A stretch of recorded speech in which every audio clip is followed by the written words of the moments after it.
We are starting our City Council work session meeting for October 10th, 2023.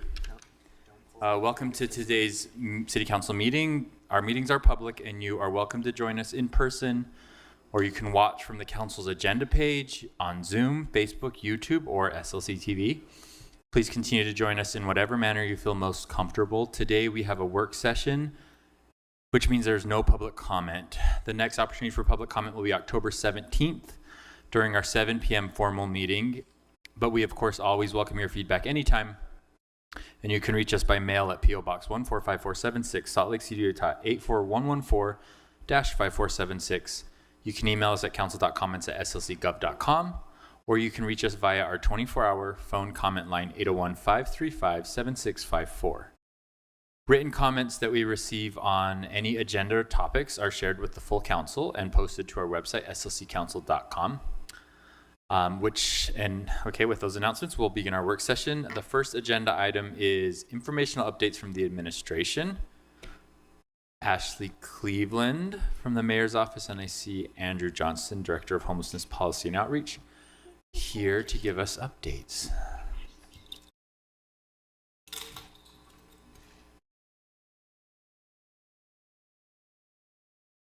There we go. Good afternoon, Council. What a pleasure to see you again. I am so happy to be starting off with our community outreach updates. Next slide.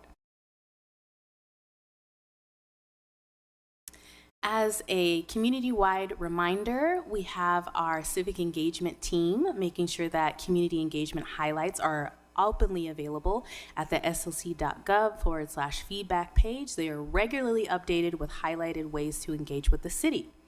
Next page. We want to give you an update of the Arts Council's 2023 public goals, which was investing in West Side iconic art. A public art survey was administered. It closed at the end of September and received 270 individual responses. The Art Design Board will be discussing this project's scope of work during their February 2024 meeting. Tentatively, this project's call for artists will be released next year. The public art program is currently determining potential funding sources and site locations. Next slide. On Thursday, October 12th from 4 to 7, the Salt Lake City Fire Department would like to invite you all to their Fire Prevention Week celebration. This event is being held at the fire station. From 4 to 7, there will be first responders, including 911, social workers, community nurses, the Red Cross, Gold Cross, the Salvation Army, as well as fire and police.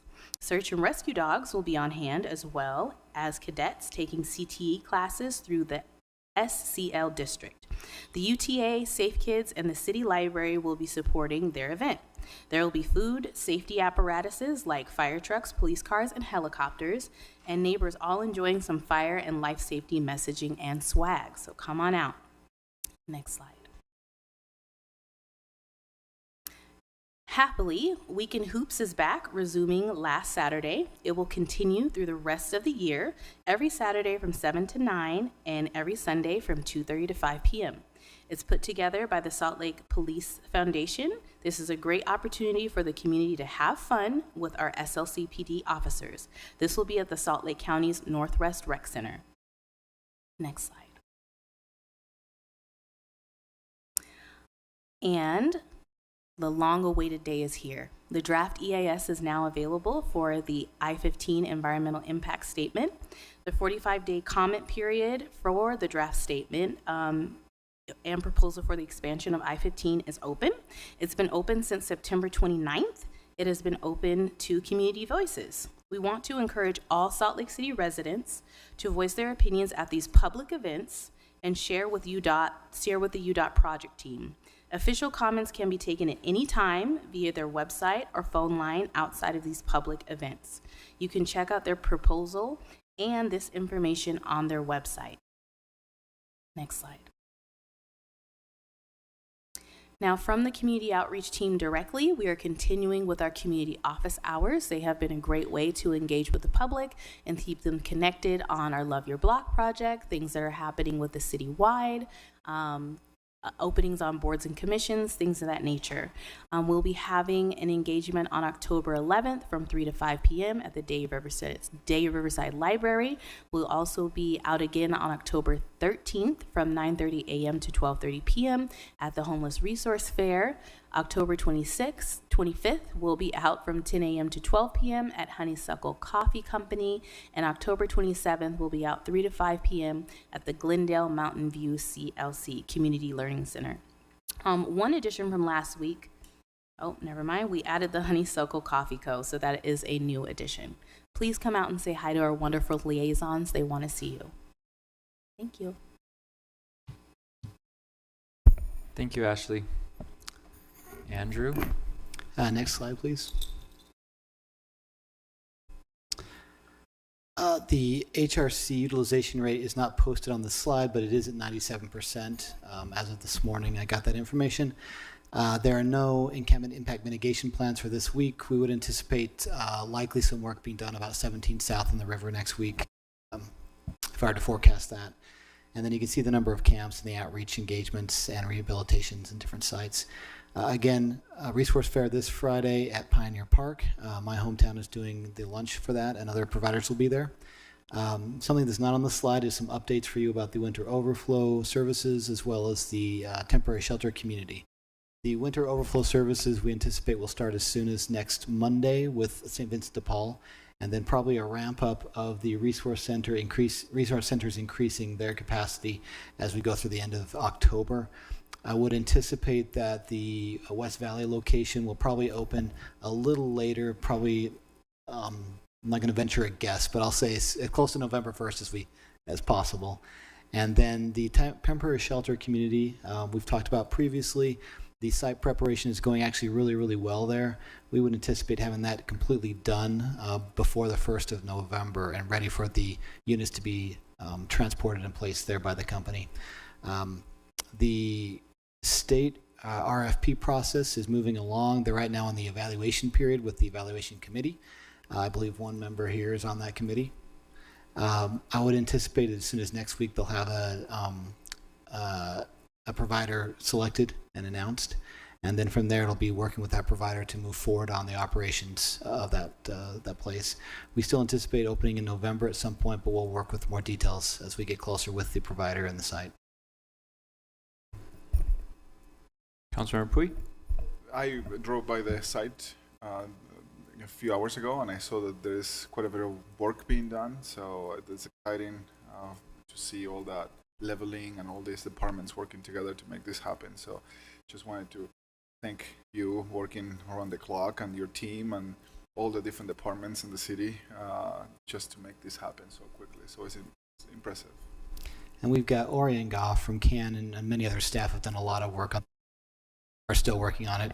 So we'll give you more information about it, how many departments and people are participating in this, so you'll know how much effort put into it as well. Andrew, I should have this number at the top of my head, but with the Sandy approving the MVP community, the temporary shelter community, and then the winter overflow plan, how many beds are extra beds above just the normal resource centers will we have this winter, and how does that compare to last year? Well, there'll be more this year than last year, I'll say that. It's a lot more, right? Yes, there should be a lot more. What we're looking at is 50 more at the Miller, 50 more at the Geraldine, E. King, and 75 in South Salt Lake, so that's 175 additional for winter. Another 50 at the temporary shelter community. 170 in South Salt Lake, so if you're doing the math, that's over 400 right there. And then we also anticipate St. Vincent de Paul at 65 beds. On top of that would be the MVP program, which is in Sandy, and they're still anticipating about 150 to 60 beds there. Now, I didn't do that math along the way, but that's over 500. Wasn't last year like south of 300 or? We had about 300, a little more probably. Not including Detox expanded as well with 50 additional beds, so I think they're running at 120 beds. Do we know if the VOA Youth Center will need to expand again this year, like happened last year? Yes, they're interested in pursuing a change to their conditional use process, I believe, but in future. That'll be a permanent change. They are requesting from the city to increase capacity from 30 to 50 for this winter, again, just like last winter. So we're discussing about a temporary land use resolution with your office and seeing what would be feasible and palatable for everyone. Okay. Great. Councilmembers, any other questions for Andrew? Thanks, and let us know what we can do to help. All right. Well, I think that moves us on to item number 2 of our agenda, which is our initial discussion for legislative intents that we adopted with a budget for fiscal year 2023-24. So this is all that stuff that we asked for when we adopted our budget. Allison is here to give us a high-level overview, and then if we want to dive into 1 or 2 departments or a couple of the legislative intents, we can do that. But it was June, so let's first be reminded of all the stuff we wanted, and and then we can decide how to go about discussing them. Thank you, Mr. Chair. So this is the first of 3 planned briefings on legislative intent statements, and these are adopted, as the chair mentioned, as part of the 2024 budget and the previous budgets as well. The objectives today are to exchange information and clarify FY24 language, provide feedbacks to departments on their questions so that they can plan their work, and to receive information from departments on related work they may already have in progress. Council staff will follow up with the administration and provide a response to you on anything they may need time to research. So as you mentioned, Mr. Chair, I can go quickly through the list of legislative intents. They're also in your staff report in attachment number 2, if you want to look at them there. And I just want to stress there's no expectation that any of the issues that are outlined in the legislative intents will actually be solved today. This is really about sharing information with the administration to make sure that department directors are clear on what's being asked of them in the intents. And just so you know what's up and coming, the second legislative intents briefing usually coincides with a budget amendment around December or January. And those are written updates from the administration on their progress responding to the legislative intents. And then the third planned round of written updates and responses will be included in the annual budget information and discussed as part of the annual budget briefings and in a separate briefing as time permits. So I hate to start talking about next June already, but there we are. So if you'd like to go through the list. Allison, may I add one thing? Please. Just during the heat of the budget, that is when these are developed, and so you may have received more information since the adoption of the budget, or you may have evolved to a different position. So it's totally great if you see any of the items on this list that you are no longer interested in. So it now is the best time to say that before a lot of work is put in on them. So if there's anything that you feel like you no longer need, we can then check it with the rest of the group and go from there. Thanks, Cindy. So the first legislative intent was directed to the airport and was asking them to submit a written plan on air quality and transit investment. You may have seen, I forwarded the report from the airport talking about what things they have underway right now, and I saw Director Wyatt is here, so we can ask him to come up and discuss that more if you'd like. The second set is for the Attorney's Office. The first one is Department Role Clarity and Ordinance, and this is particularly directed at sustainability, economic development, and the Public Lands Department. Those are relatively recent departments, and so the ordinance hasn't actually been updated to reflect their existence.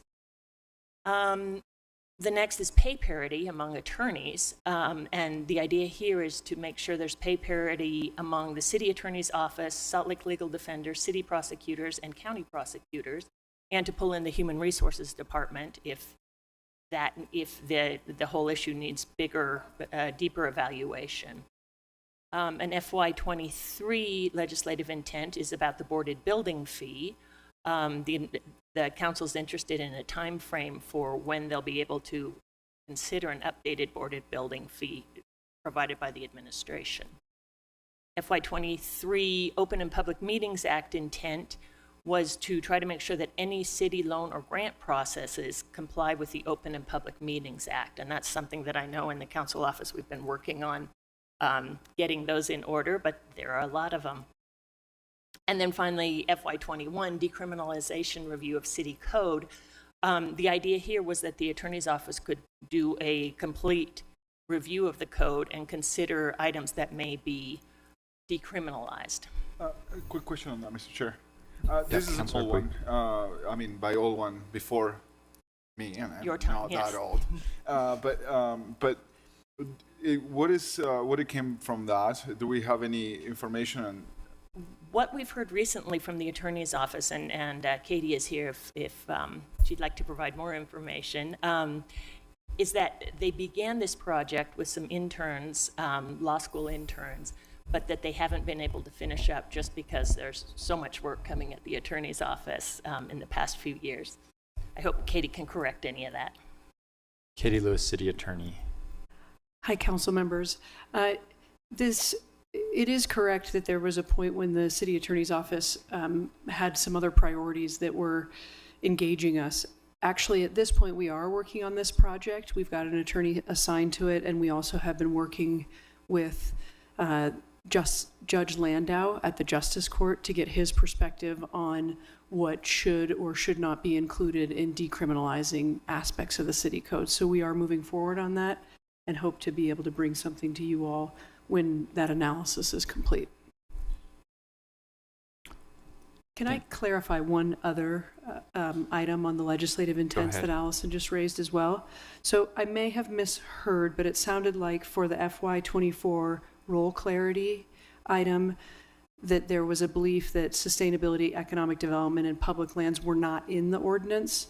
That's actually inaccurate. They are in the ordinance, but what we have been discussing is taking a look at the roles of each department and adding more information to that section of city code so that when a proposal comes to you all, let's say from economic development, you can look at the ordinance and say, is this your role, or would it be another department in the city's role, or maybe another governmental entity's role? So it's really to help all of us understand what each department does with a little more clarity. That's great. And then what would be the process for us to have that discussion? I mean, that sounds like a policy discussion.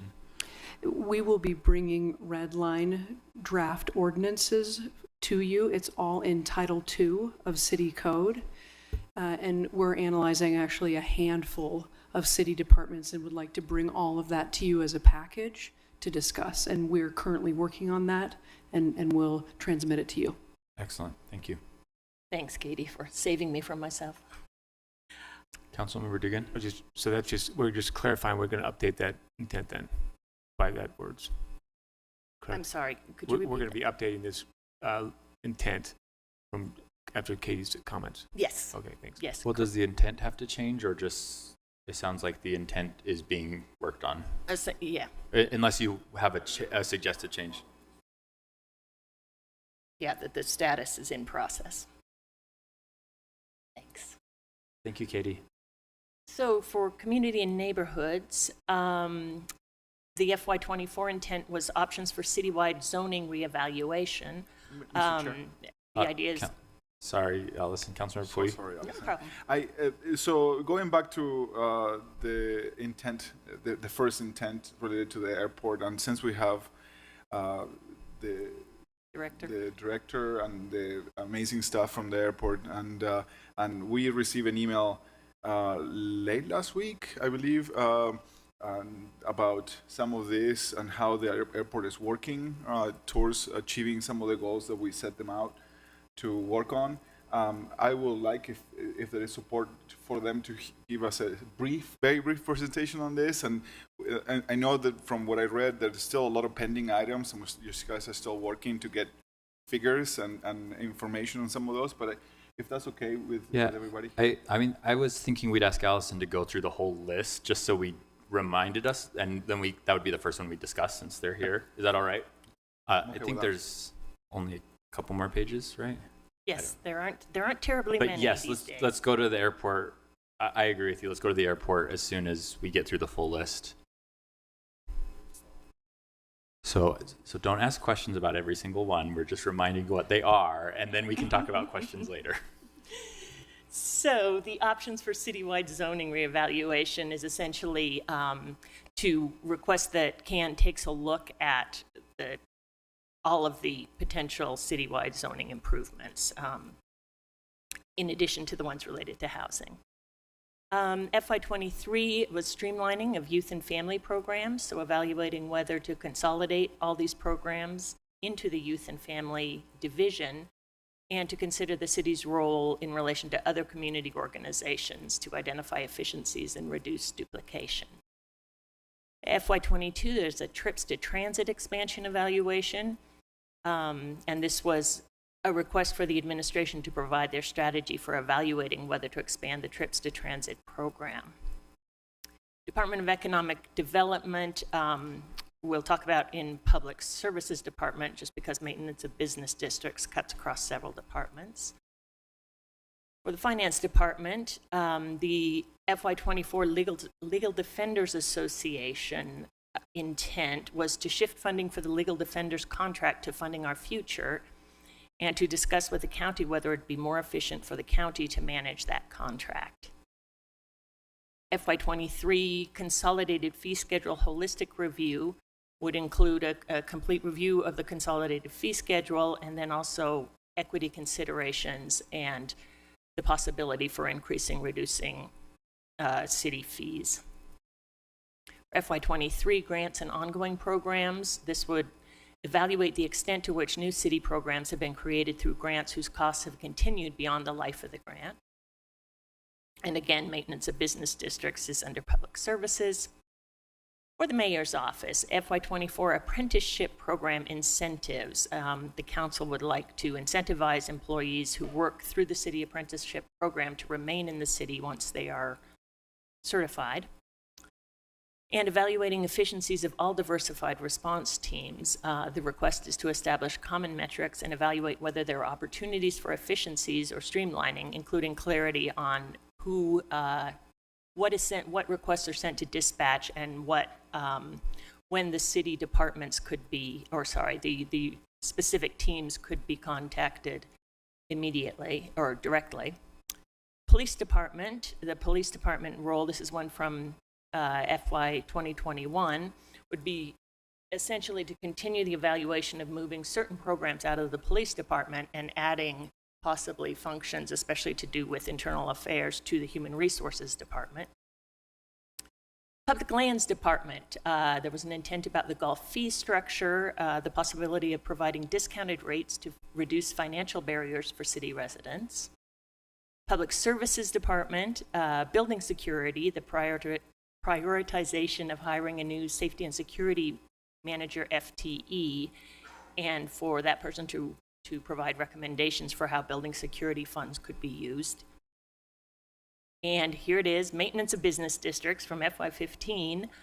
The idea is to consider revising how city services are provided and paid for, which services may be offered to other established or developing business districts, and maintenance of amenity upgrades like lighting and benches. Public Utilities Department, FY23 intent about evaluating water usage by the city and recommending water conservation measures. And then there are two council-led intents. One is from FY23 about rotating outside auditing of each city department. I believe that is more or less underway right now and would continue. And FY21, the police department reporting ordinance.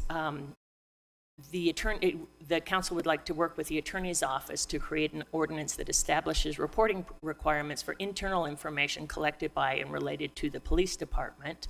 This is similar to the recommendations from the external consultant that the council hired back in 2020 to expand public reporting for metrics related to internal affairs, external complaints, workforce demographics and vacancies, and body-worn cameras.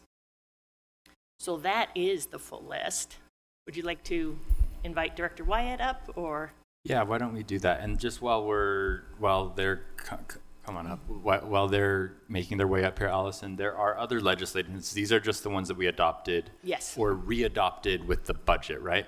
Right. Do the ones that we've adopted in the interim, like not during the budget process, make it into this list? Or like at what point do we look at those ones again? You know, typically, do you want to go ahead?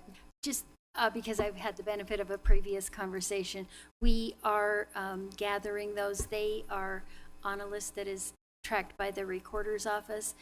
Sometimes legislative action items combined with legislative intents that go throughout the year. So I'm not sure they ever make it to this list. It's a separate list, and we have planned to do a briefing based on your request. Okay, great. I guess for my purposes, I don't see why they couldn't be combined, but maybe it's a. As I was saying that, it would make sense to combine it. We can work together on Okay. that. Well, anyway. Never thought of it before. But just so council members are aware, because I had the same question, there are some things that we've done that aren't on this list, and the reason for that is because these are just the ones that came with the budget adoption, not all the other ones. So typically, other legislative intents can be included in the motion sheets when you adopt different kinds of legislation. So that's where other intents come from. All right, but let's go to Department of Airports. Councilmember Pui, did you have a specific way you wanted to have this, or should we just open up to Bill and his team? I don't. I don't either. I just Bill, do you have it? Do you have a? No, I saw the email and I was encouraged to see some of that, so I wanted to. Okay, so Bill, why don't you go through some of the stuff that you sent to council members in your email so that the public can, whatever You bet. you want the Great. public to know as well. Council Chair, Mano, members of the council, thank you so much for having us. And I brought with me today Brady Fredrickson, who is the airport's planning manager, Kevin Staples, who is our sustainability manager.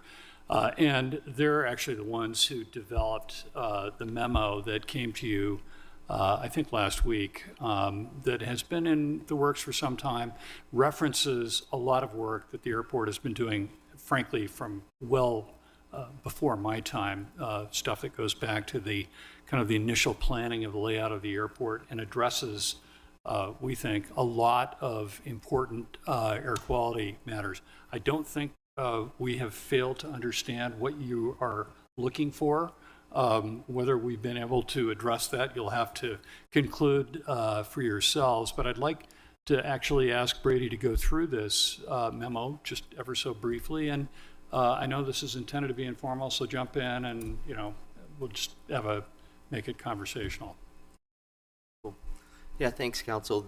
What we've done is we took the legislative intents and we just basically went through all the initiatives we have been working on and all the things that we want to accomplish. A few of the things as outlined, I'll just go through a few of our current initiatives. One of the things that we've heard over and over is more of our employees need to have transit opportunities to the airport, and we've highlighted a few of those. As you guys will see in this, we have over 150 current concession employees who have the Eco Pass and are using that. Delta Airlines offers a discounted UTA pass to over 2,500 of all of its employees, which is over 2,500 people. We've looked at some of the initiatives that have worked really well, including the free fare February. Some of those initiatives have worked really well to get more people on transit and get outside of the single passenger cars. We've also really been working with UTA for a number of years, and we've really realized, and one of the things that I don't think that people realize is there's no bus service to the airport right now. You get on a UTA bus, you can't get to the airport. You have to get to the Green Line before you get to the airport, and we've talked a bunch about the limited hours there.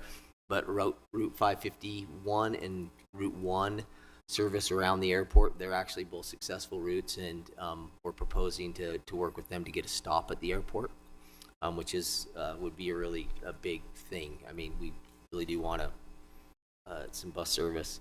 Other things that we're really looking at is to expand that employee transit program. How do we get more passes into more of our employees' hands? That's outlined in this. Then the transit promotions, how do we expand those promotions like have been done in the past, like free fares. Another thing that we really are encouraged with is the rideshare program. You guys have funded the rideshare program, which is very successful on the west side. That program only goes to 2200 West. Okay? It doesn't actually go to the airport. So we'd like to see that expanded with, if you have an airport badge, to be able to get that rideshare to the airport would be another one of the things that we'd like to see expanded. And then there's some things down the line that's very exciting. We do have a rapid UTA is proposing a rapid west bus rapid transit off of 5600 West, which would service the airport, and also a West Valley line. All of those things combined would accomplish this intent, which is to get less single passenger vehicles to the airport and more mass transit. So with that, I can open up some questions. I know that we sent it off, this intent last week, late last week, but look forward to your comments. Councilmember Dugan? Yeah, just on the expanding or actually providing bus services, not expanding bus services, but for providing bus services to the airport and the West Valley and the other rapid transit out there. Have we given the legislators numbers on the cost of that, and the UTA the numbers on the cost of that, and then also WFRC on the cost of that additional services, so that we can start pushing from our standpoint to the legislators on the need? So let's see, if you go to on the first bus route service that we're adding is the 551. So 551 actually services the International Center currently. That is just an additional bus stop. That is being proposed by UTA in their next 5-year service plan. And they'll provide costs on that. The 5600 West line and the West line are, that 5600 West is funded through UDOT with that 5600 West route that they're putting in. So that's already funded. It wouldn't be funded through Salt Lake City. The West Valley line, it's in their visioning plan right now, in their 5-year service plan. So I'm not sure how that would be funded right now. They're definitely 5 years or more out. So I'm not sure where the funding mechanism. Their biggest issue right now is just finding someone to drive the bus, not actually put in the line. So right now we're looking really at that 551, since the bus actually passes the airport. We're just hoping to get that stop added, especially with success of Route 1. It really connects there and can bring that west side community to the airport and get the number of employees out there. Thank you. Thank you. Councilmembers, any more questions on that? I definitely would support at least investigating ways that we could accelerate that timeline, even if it means the city has to participate like we do on the frequent bus network on 921 and whatnot. I know that that's a model that's proven to work for us with UTA in other places. So if there's a way that we can accelerate some of those expansions, even by financially partnering with UTA, I would at least be open to that discussion. Right. So I'd encourage you to keep that in your mind as you communicate with them. We'll use your name. You can blame that one on me. All right. Was there more, or was that? No, I just wanted to also say, part of that email, congratulations on the achievements on keeping your fleet, green. And I know that there is some threshold that you guys met, the airport itself and also in the fleet. So I just wanted to, it's exciting to see that our airport is as efficient as it could be, and maybe there is some room to grow still, but it's exciting to see those milestones being hit. I would just say these two are responsible for the development of the airport's ESG report, which just about any municipal entity now in the bond market has to produce, largely for investors. People want to know what your ESG footprint is. And in the airport space, we're pretty much a model for that. So we're being asked by airports all over the country how to produce an ESG report that investors will see favorably, because it's very important. It's a something that has really taken hold, I would say, in the last 2 years. And it's good for us because we hire outsiders to come in and basically poke and probe a bit to see how we're doing or how we're not, and gives us a pretty good platform for addressing, the myriad issues associated with our carbon footprint, which we know is large, and so we take it very seriously. We just got a grant for 4 electric buses too, so you'll see those in service in a while. It takes a minute for those to get procured and all the infrastructure, but we're starting to convert into some electric bus fleet too. That's for ground transportation Correct. around the Yeah. airport? Yep. We're basically at the beginning stage of electrifying the whole airport campus, which will mean, this is somewhat controversial internally, but at some point it'll mean we'll have our own substation at the airport because the load is so large that we're just going to have to do that. And I'm actually kind of excited about it because the electrification is happening way quicker than I think most people would have imagined. And so we'll be prepared for that. Great. Council members, any other questions for the airport leadership while we have them? All right. I don't have necessarily a next legislative intent that I want to jump to. Does anyone have one that they would like to jump to? I was just going to ask on the trips to transit expansion evaluation. I know we talked about this for the airport. This is sorry. Community and This neighborhoods. community, yeah. Thank you. You I may. know, I saw that on you there. may be excused. I saw that on there. I was really excited.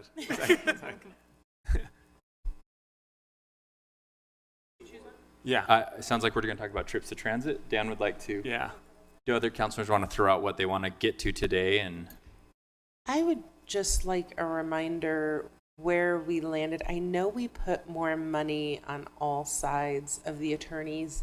Did we ultimately end up at pay parity, or do we still have work to do there? I just would like a reminder of where we are on we're that. talking about the legal defenders and Yeah, the at some point. prosecutors. Okay.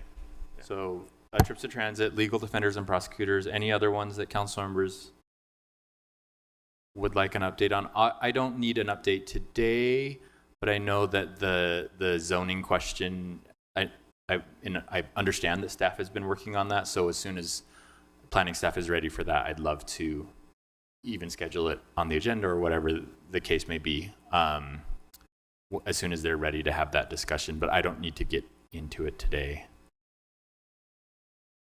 And then I believe the trips to transit one, it doesn't look like John Larson's here, but we can send that request to him. Right. 'Cause I John know is, we were John is working on that. online. He just He is. popped I'm on. sorry, John. Surprise, Hi, John. council members. We want to know about trips to transit. Sure. So thank you, first of all, for the additional funding this past cycle, budget cycle.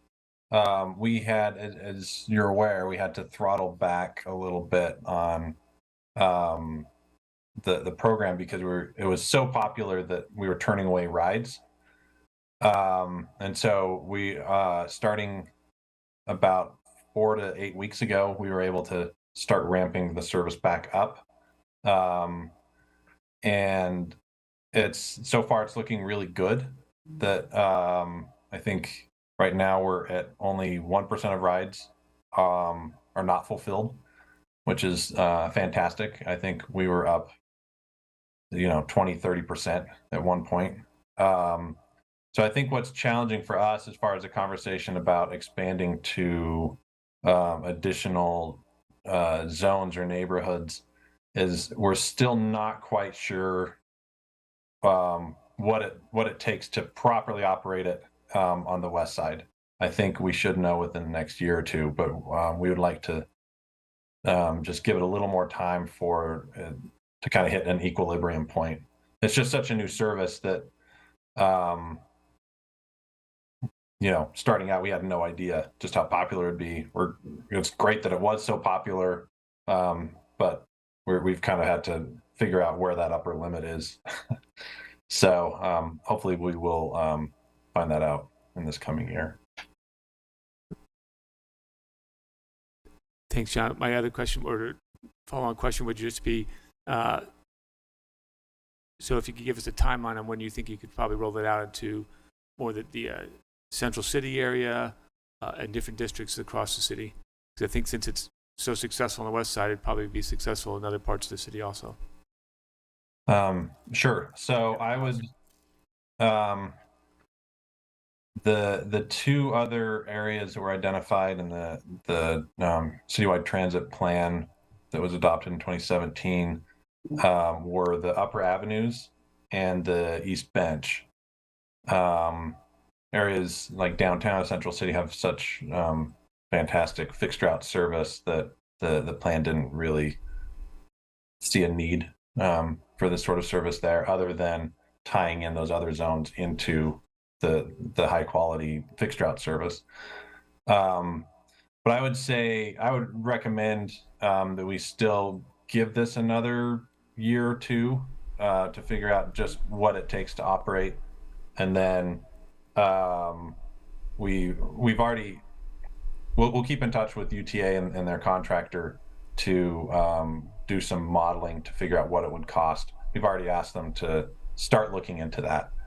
So perhaps as early as this coming budget cycle, we may have some very preliminary numbers, but probably 2 budget cycles from now is where potentially we could have more serious conversations. Thank you. Those conversations are about expanding to new areas, but for the West Side program, I know that we ran out of money at one point. And then we added some to that. Are we good? Do you think that is adequately funded for the rest of the year? Yes. So we have been, a little bit conservative about it. So we're definitely good for the rest of the year. And then the funding, the $3 million that you funded for the current fiscal year, will be able to fund the program fully, basically from this October through the end of September of 2024. And then, so that will be kind of the rhythm that we anticipate being in. So next year we'll make a request to fund from October 1st, 2024 through September 30, 2025. Great. And we anticipate that 3 million plus, nominal inflation would cover it from here on out. But another 6 months or so will give us more certainty on that. But for now, that looks like it's fully funded to meet demand. Thanks, Mr. Larson. Councilmember Young has a question. Yeah, just a follow-up question. In terms of the information we're collecting related to where trips to transit is being most often utilized, is that something where that data set can be used to help inform future bus route expansion requests? I'm just curious how that data set relates. Sure. Yeah. I think absolutely it can influence that. For example, one of the things that we're seeing is that West High is one of the most popular destinations, along with the I believe it's the track station right near the Delta Center.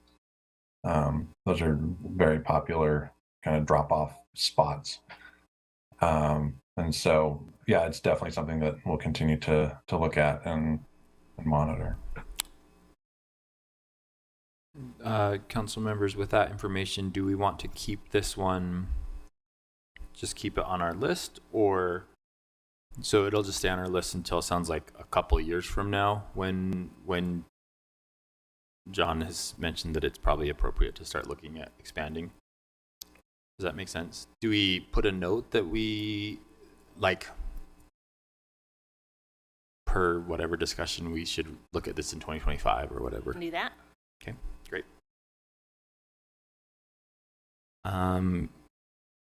Councilmember Petro, you asked about which one again?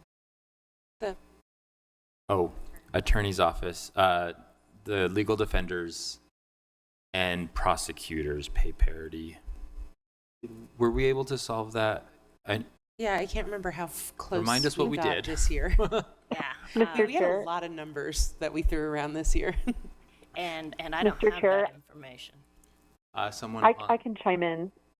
Is that Mary Sorry, Beth? Jennifer Bruno here. It's Jennifer. Oh, Jennifer. Okay. Sorry, I'm joining online. We put in what we knew to be a placeholder that was represented as pay parity. I think that in some of the analysis, we were concerned that it would not actually achieve pay parity. So I guess I think it's safe to say the intention was achieved. I'll say that I think we're hoping to receive more information mid-year to confirm if it actually was sufficient. So sorry for the confusing answer. So it was a little fuzzy. You said we did, after getting more information, find out that we haven't. What I heard We're was still not sure. we did Okay. our best, and we're waiting until you said, Jennifer, the beginning of the year for us to have enough time to figure out whether or not our best was accurate. Sure, that's accurate. I think that we're waiting for them to report back if that was sufficient once And they apply all the funding, Them is the legal defenders and county prosecutors. and county prosecutors. Well, the and prosecutors city who work attorney's with it. office and city prosecutors. Okay. City attorney's office was not part of the conversation, and I would rely on Katie to chime in on that. I think that was just a placeholder for future conversations. Okay. That's correct. But it was discussed that they would be included so that they're not losing people to these other entities. It sounds like council members still want that to. Our intent is still the I'd same. like to not be surprised next year during budget season. Don't come to us 2 weeks before and throw new numbers. Yeah, at us. there's no circumstance under which a repeat of that will be circumstantial again. And we're in a tight market, and losing any ground on these positions that are key for the function of the city. It's important to make sure that we are staying on top of the salary needs. So. One of the things that our staff does is to make a list of things that the council has raised and then provide that to the administration before the budget is submitted. So in this particular case, the administration didn't know about the issue either, but we can avoid it for future on this topic. And any other things that you have, they can add to that list. All right. One other possibility, if other council members don't have questions, is to ask whether any of the department directors who are here or online have questions. They may want to clarify what you're asking of them in some of the legislative intents. I do remember one additional question before we do that, but let's, and Councilor Dugan has one. Boarded building fee. We've talked about it several times. Do we have any updates on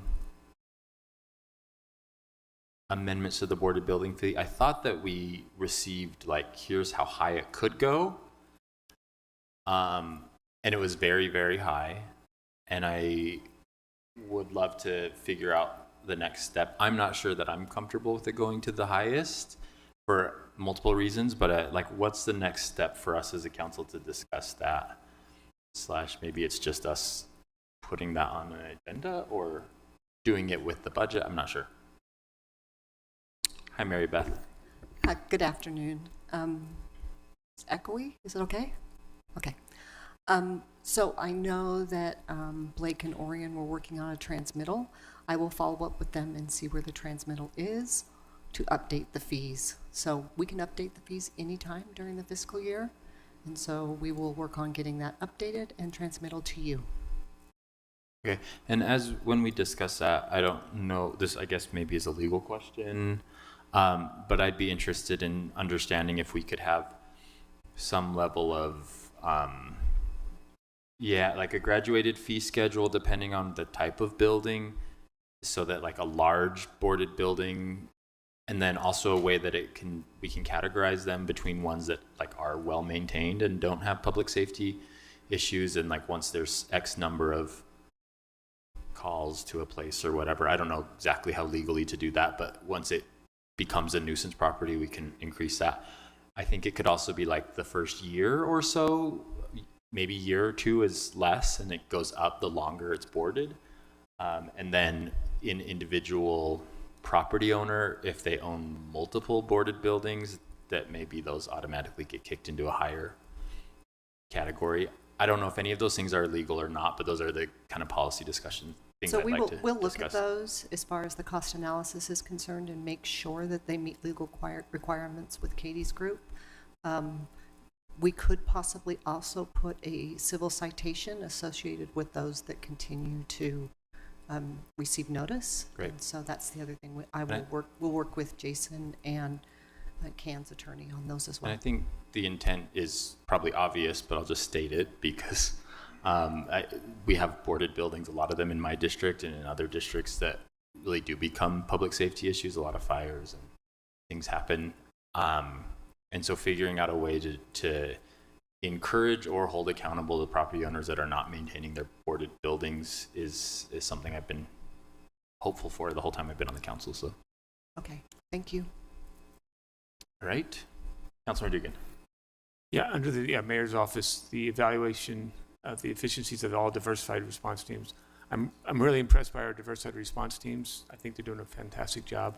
I'd just like to get some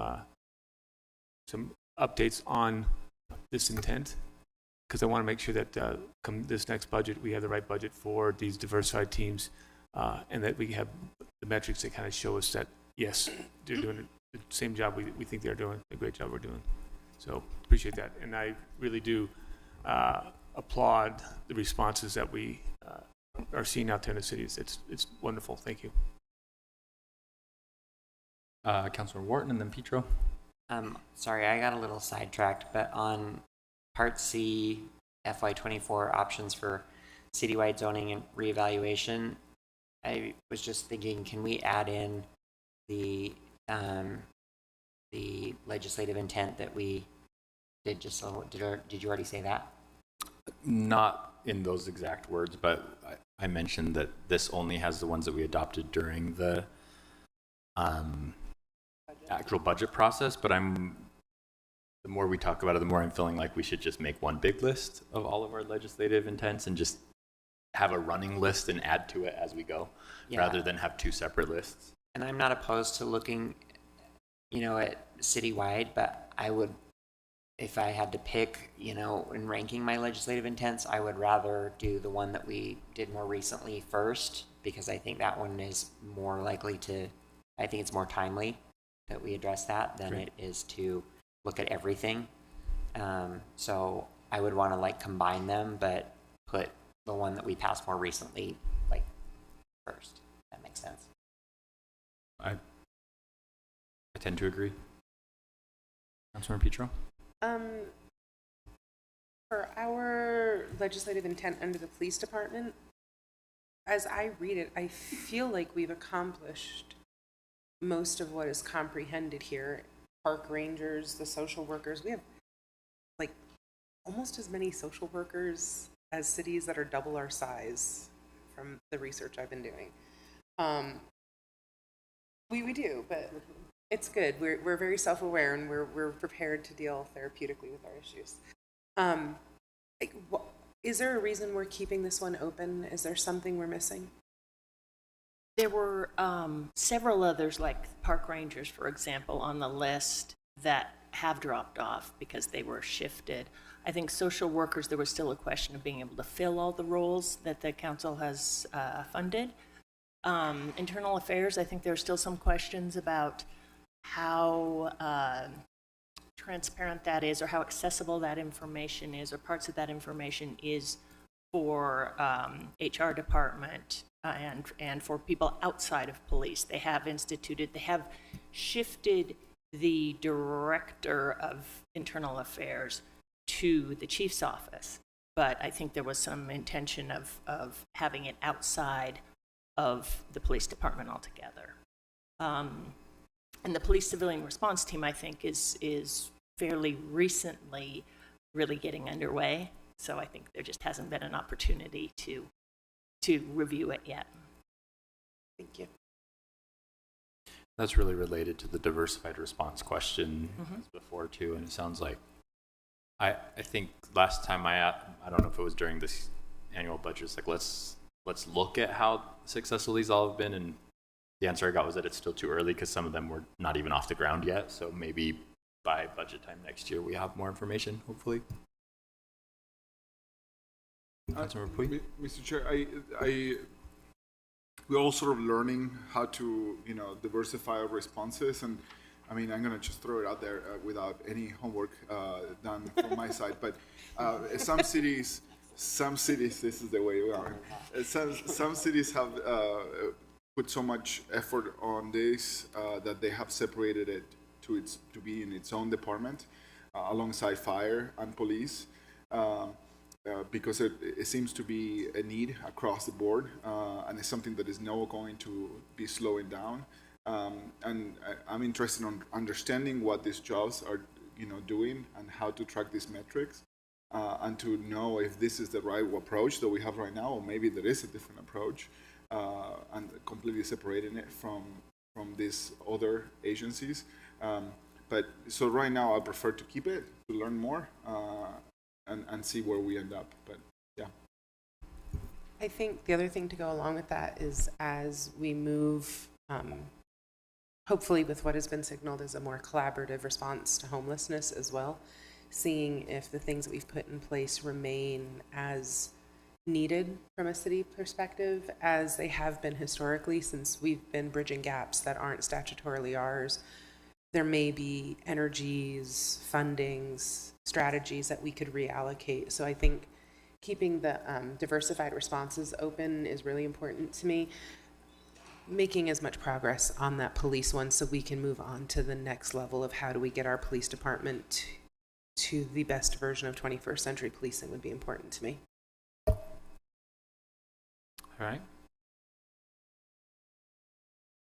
I don't see more council member questions. Why don't we, I don't know how to do this in an orderly manner, but if you're a department or division director and you want to tell us about one of these, just come on up and come talk to us. I see a lot of you out there. Some of you have something to tell us, I'm sure. Laura's here. Laura Briefer from Department of Public Utilities. Hi, good afternoon. I just wanted to quickly talk about the water usage by city, the city organization project. That actually will be complete by November of this year. And we will have a report of an audit done on our city facilities about where we could become more efficient in our water usage. So I just want you to know that that is upcoming and we'll be sharing that. Thank you.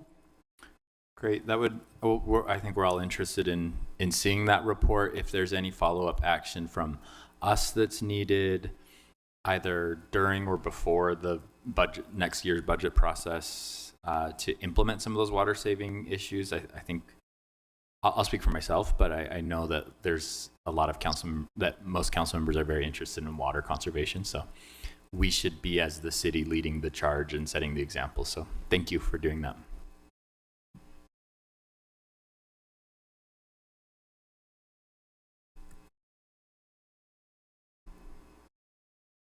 I could just like throw people's names out there and say,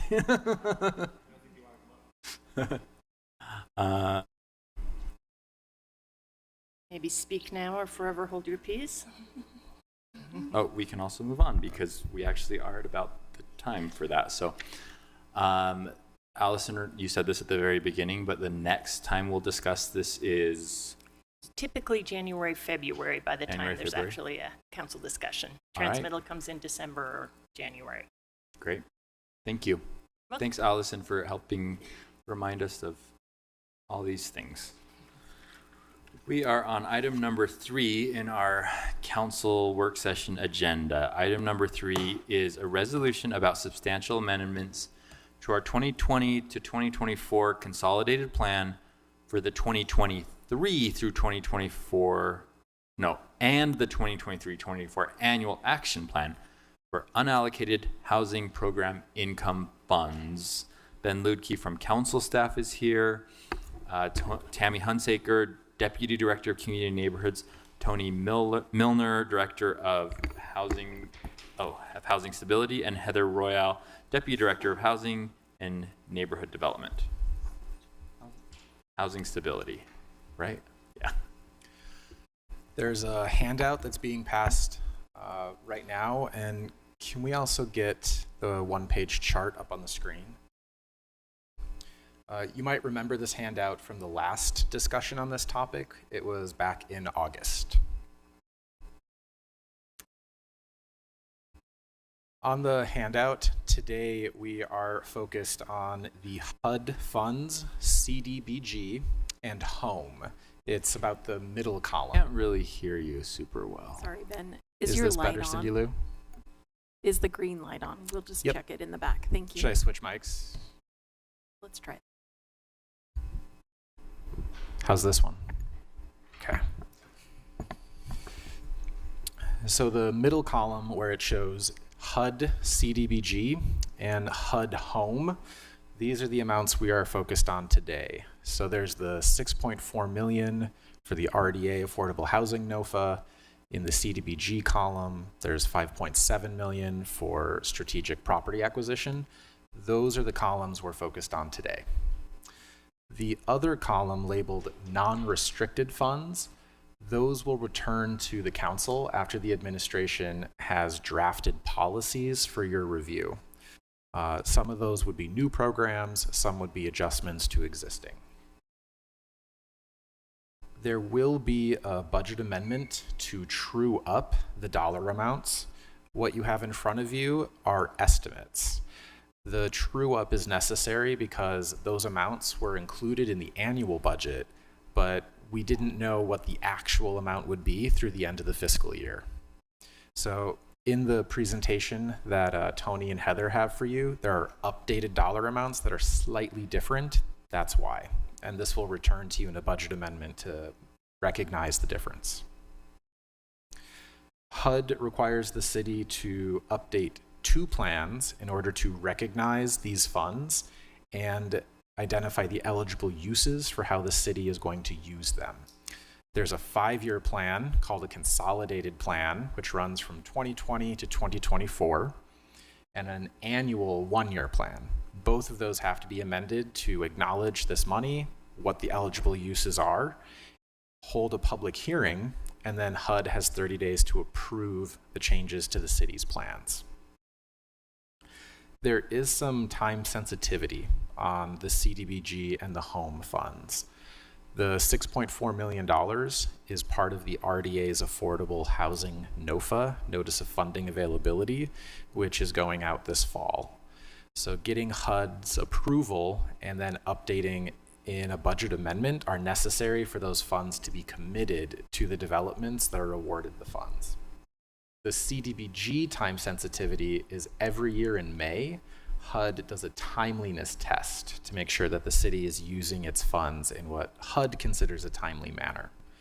So there is time sensitivity on both of these, but they have different clocks. I'll turn it over to Tony and Heather, who have a presentation with some more details. Excellent. Thanks, Ben. Thank you, Council Chair. Thank you, Council members, for your time to brief this. If we could have this slide deck come up.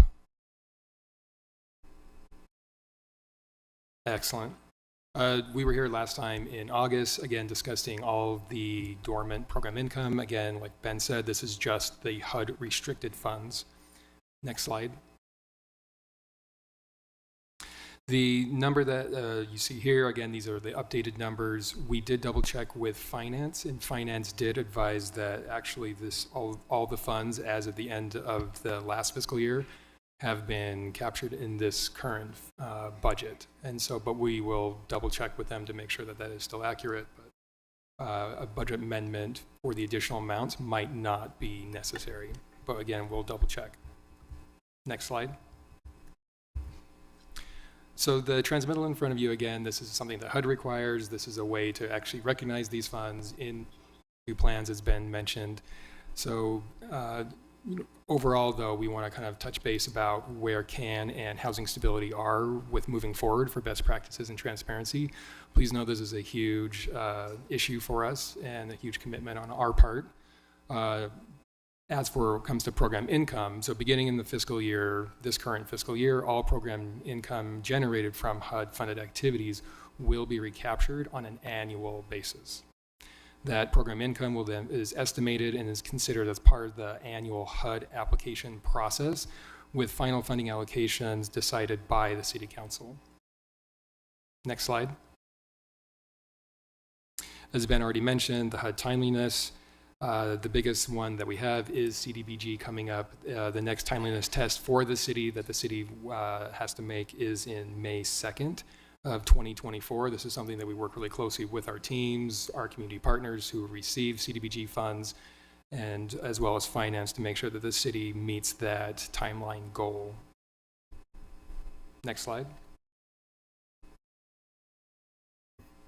Okay, I'm going to cover the next few slides with you. They're a little bit more informationally heavy, so if you have questions along the way, please feel free to stop me. The first slide is a snapshot of the currently proposed funding allocations, which you may remember seeing versions of in previous briefings. These are proposed based on those previous briefings and feedback from those. This is just a high-level overview. One thing I do want to note before we go into the next slides, which will go over each of these proposals in a little bit more detail, is, as Ben mentioned, about $6.4 million of the HUD home funds were already formally approved and budgeted through the fiscal year 24 budget process by City Council to go into the RDA NOFA. But there was an additional $463,000 in home funds received through June 30th that were not contemplated at that time, that are now currently also proposed to go into the RDA NOFA. So that's why you'll see that on this, the updated amount is now $6.9 million proposed to go toward RDA NOFA for development. Next slide, please. These are the proposed allocations for the HUD CDBG dollars. There is about $5.6 million proposed to go toward acquisition of property for future housing developments. Those will be for prioritized for those 80% AMI and less. CAN and Housing Stability can work with RDA and the Housing Authority and Council to identify properties. It can be a single property or multiple properties, and we will work with Council to identify policy priorities such as family housing, mixed income, and consideration of geographic equity of properties.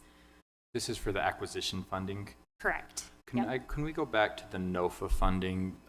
There's a question that I would like the answer to as well. Mm-hmm. So we're at just under $7 million in this column for the RDA NOFA, but that's, is that in addition to money coming from RDA tax increment? So how much, do we have an idea of how much the full NOFA is going to be this year with this additional $7 million?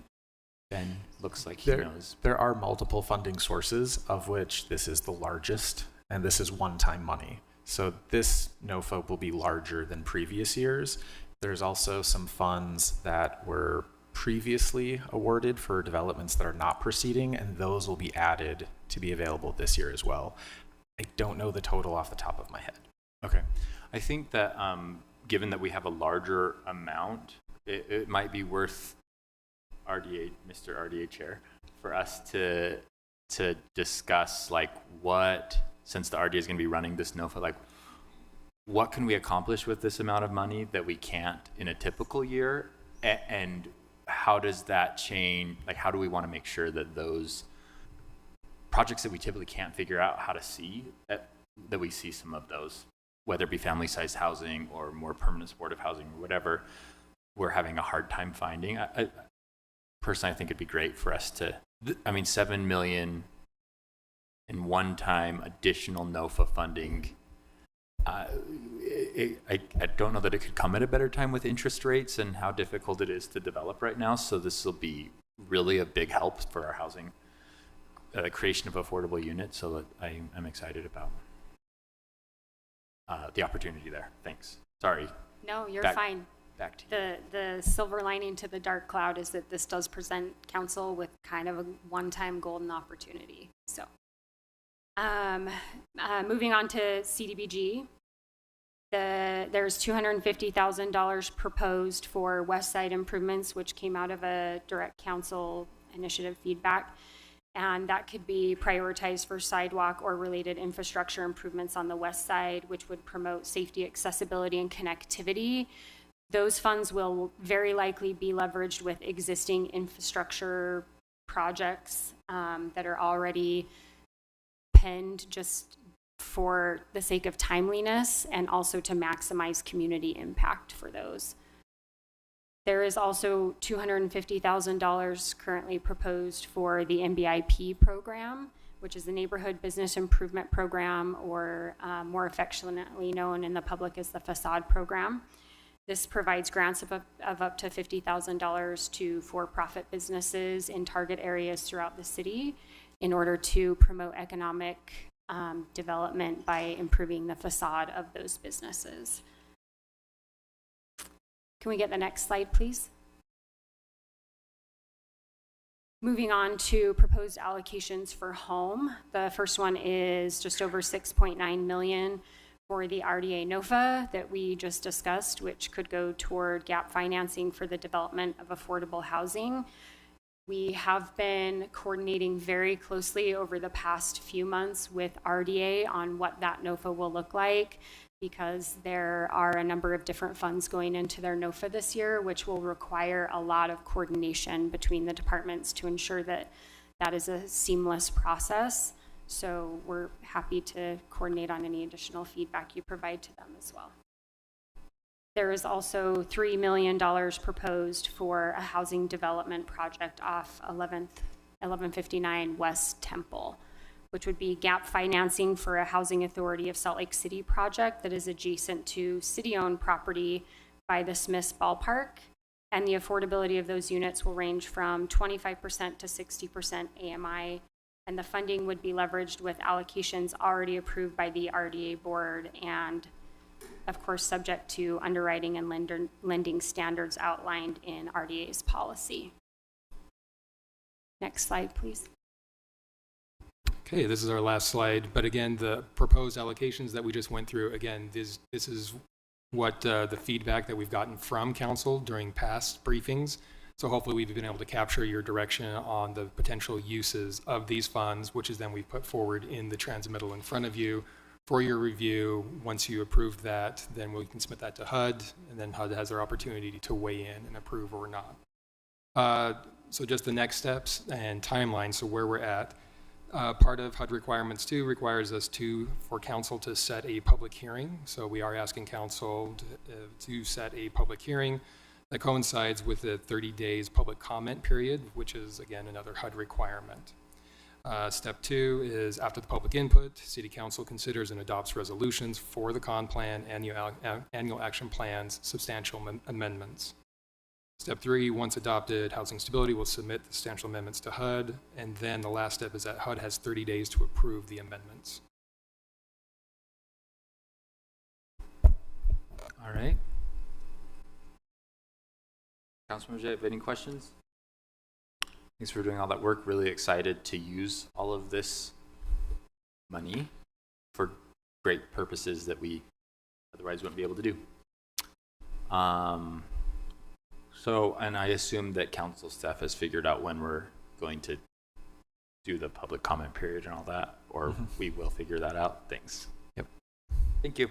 And I was just texting with Danny, the total for the RDA NOFA is about $10 million, but it's important to remember that the almost 7 million in the home funds have many more limitations because of the federal requirements than the RDA funding. Is it like census block restrictions and things like that? Yeah, there are specific eligible populations that have to be benefited. It gets pretty in the weeds pretty quick, but the Housing Stability team has been working with the RDA team to make sure that applicants and developers understand those restrictions and then the compliance reporting that comes with them. Can we publish those as quickly as possible? This is a really interesting time to potentially let a diversified set of developers have access to resources, since we have more to go, and the quicker we give them insight into what the requirements are, the quicker they can start getting their applications together. And then Victoria asked me a second ago whether that total includes the $1 million that will be going back in to the NOFA from, does it include the batch of things that didn't take place? Yes. Okay. Yeah. So that's basically $2 million, $1 million in RDA loan. Yeah, the $1 million RDA loan for the development that's not proceeding. Okay. There's the Funding Our Future contribution, and there's this home one-time funding. So 3 different sources are all going into the NOFA this cycle. There's no direct tax increment that's going in addition to that. Oh, there might be a 4th source. That's what I was wondering. It seems like we're missing. Because it seems like A few typically million. there's. Yeah. Oh, anyway, okay. I mean, we have to do 10% of our increment into affordable housing, so it seems like there should be another chunk in the port 10% as well. Okay, affordable housing money. All right, that's very helpful. Excited to get this moving. Thanks for your work on that. Thanks.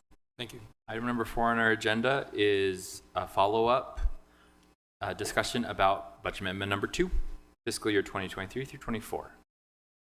Ben, I think you're just going to keep going through the list. Yep. With us. Thank you. We're picking up at item A8. This is a one-time $664,000 transfer of remaining cash balances. So the downtown special assessment area, over several years, there were late payments, and those have accrued over multiple cycles of the downtown SAA, up to the $664,000. This is a one-time transfer to the Downtown Alliance as the contract holder of that special assessment area. The late payments by property owners date from assessments all the way back to the year 2000 through 2018. This is a legally required financial true-up. Some of the... Is it common for it to take 23 years to true it up? No. What's the backstory here?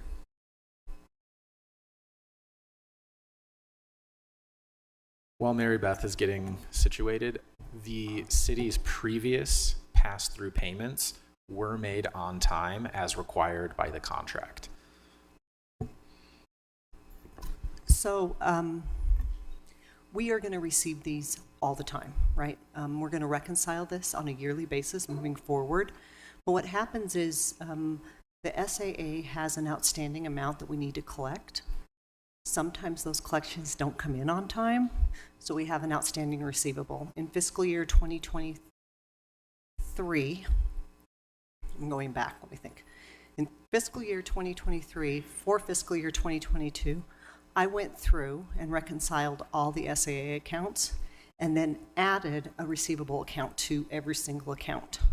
So as we get those outstanding amounts all the way back to 2006, then we will be coming back to you and saying, okay, we received this revenue, we need to give it back to Downtown Alliance. So now, moving forward, we'll be doing it on a yearly basis. Great. Thanks, Mary Beth. Mm-hmm. The next 2 items are similar situations of program expenses that were presented to the council in the annual budget, but were inadvertently not included in the mayor's recommended budget. A9 is $6,500 for the Know Your Neighbor program. This would come from general fund balance. And A10 is almost $56,000 for Love Your Block program expenses. And this would also come from general fund balance. Most of the cost for the Love Your Block are $25,000 for mini grants of small projects around communities and $12,000 for a neighborhood cleanup trailer. And there's a itemized list of smaller expenses in the staff report if you're curious. A11. Can I ask about this? Yes.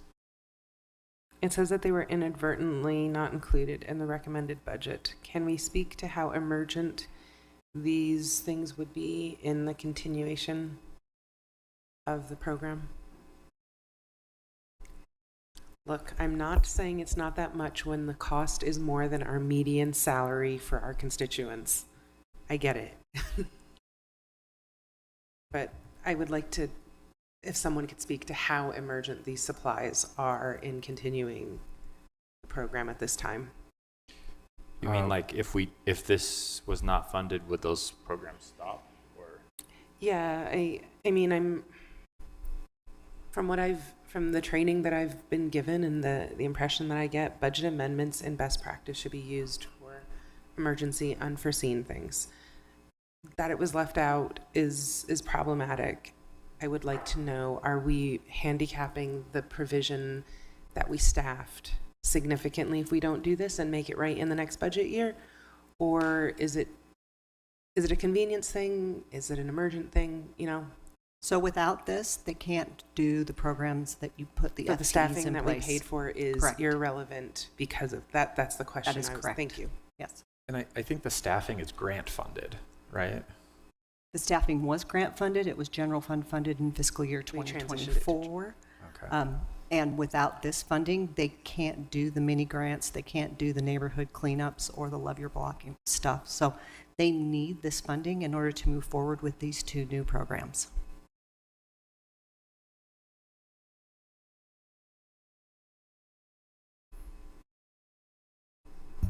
okay, let's go to the next item. Item A11. This is several updates to the annual compensation plan for non-represented employees. The council adopts this with the annual budget each June. Some of the changes are a result of information that wasn't received in time to change the compensation plan before the annual budget adoption vote. A couple examples, there are items for meal allowances and snow fighter pay. The intent, this was presented to the council, was to match what was provided in the agreement between the city and AFSCME, so that AFSCME represented employees and non-represented employees who are in similarly situated positions would receive the same snow fighter pay, the same meal allowances. The agreement and the ratification of it with AFSCME was done just before the annual budget was adopted, so there wasn't time to update the compensation plan to match those. There are also some errors that are being corrected. There are pay ranges for each pay grade in the city, so a minimum, a maximum, and then a midpoint. And there's a slight difference between what was in the pay plan and what was in the city's financial system, because the two approaches had different rounding. So one rounded up, one rounded down, so they're slightly different. There is enough budget to pay all of the salaries, but we want the pay plan and what's in the financial system to match. And so this will make sure that the same rounding is used. There's also a couple errors for justice court judge pay levels that'll be fixed. And the Utah retirement system had changes to the city's mandatory contributions for firefighters that we received after the pay plan was already put together. So this will update that to match the state requirement. There's also appointed pay plan changes. In the staffing document for the council office, there were several changes made as part of the annual budget.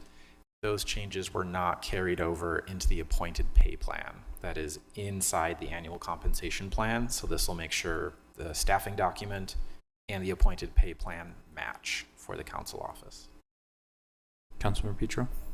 The judge pay is a result of us fixing something. It's not the result of us having to make them a third branch of government that we just did, correct? Correct. Do we still those are separate. anticipate any differences will arise from that issue? Things should stay the same? I don't think so, because all judges' salaries are dictated by the AOC anyway. If they increase for fiscal year 25, all of them will increase at the same time. Thank you. And one thing to note, next Tuesday on the formal meeting agenda, you will see one agenda item with an ordinance for the budget amendment. There'll be a separate agenda item with a separate ordinance for updating the annual compensation plan for non-represented employees. So since it's two different ordinances, we have them listed separately on the agenda, two different votes. Okay. There's no questions. I'll go to section D. There's a few quick items. There's a $65,000 reimbursement that will go back to the emergency demolition revolving fund. This was set up with $200,000 a couple years ago.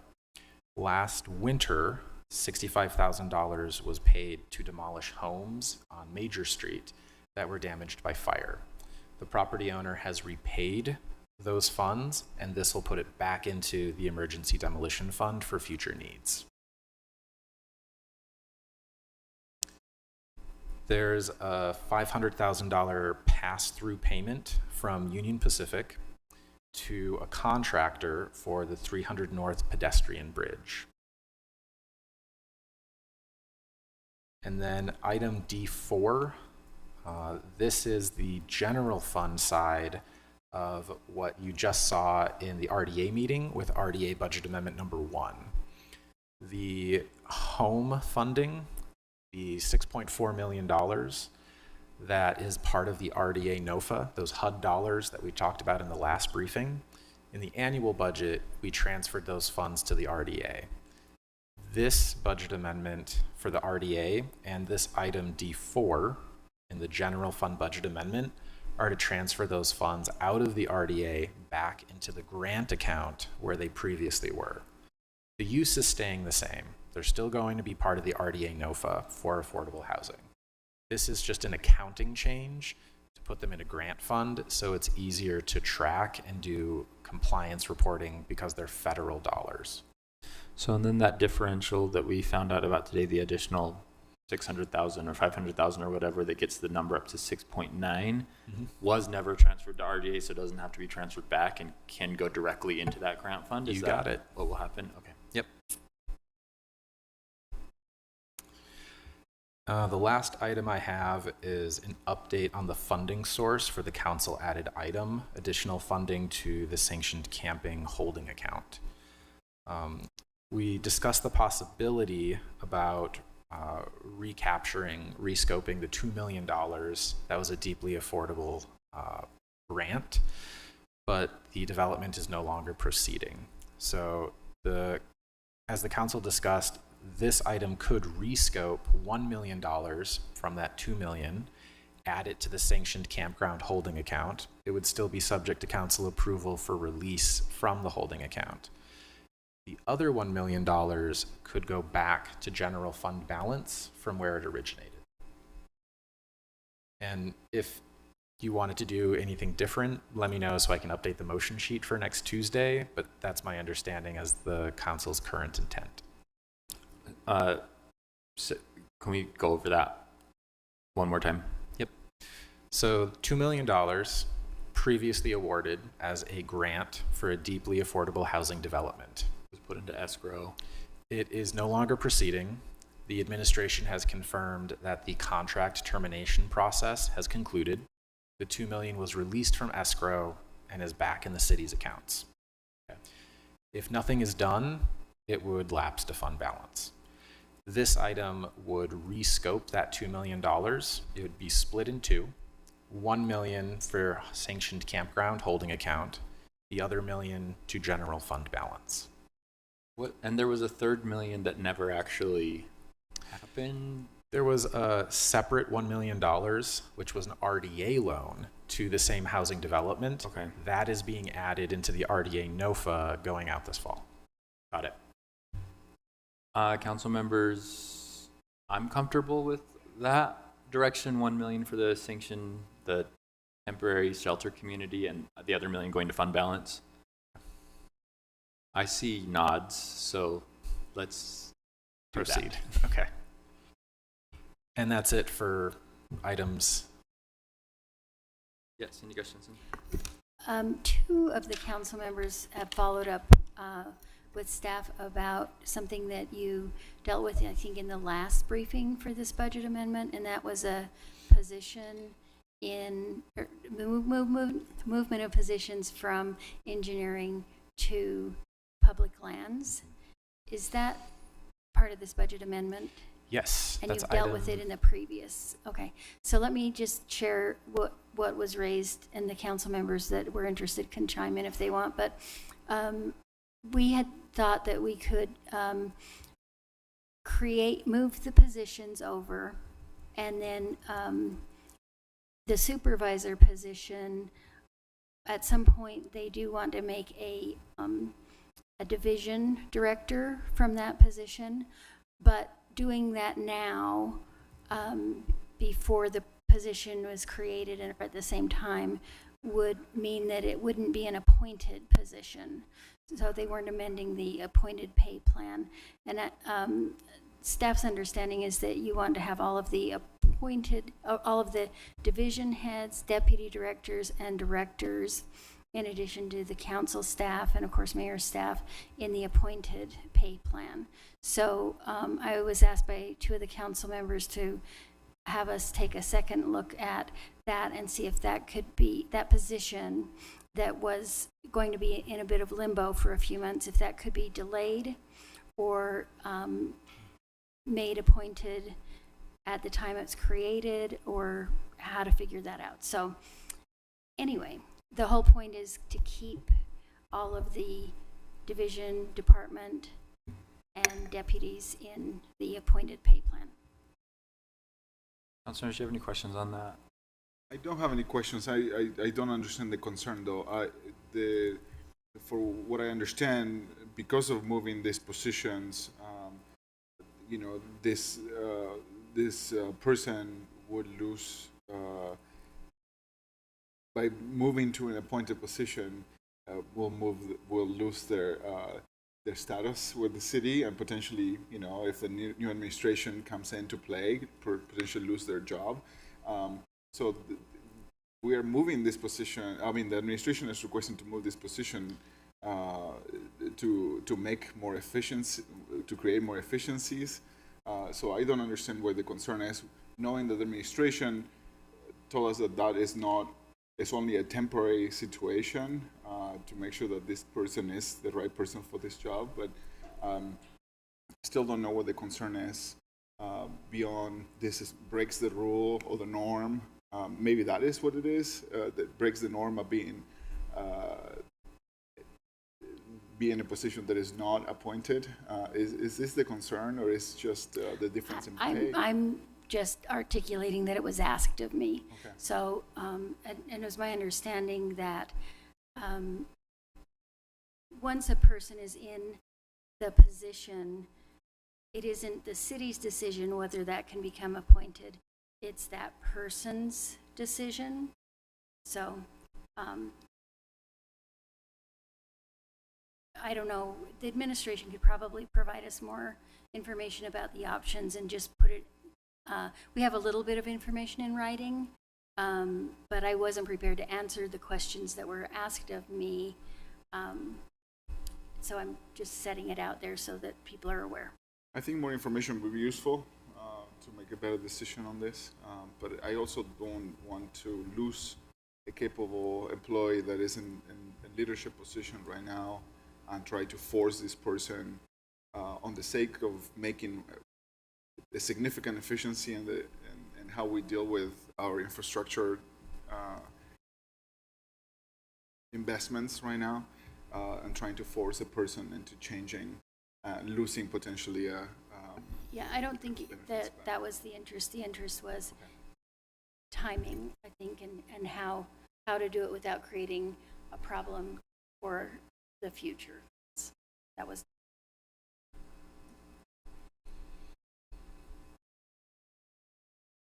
All right.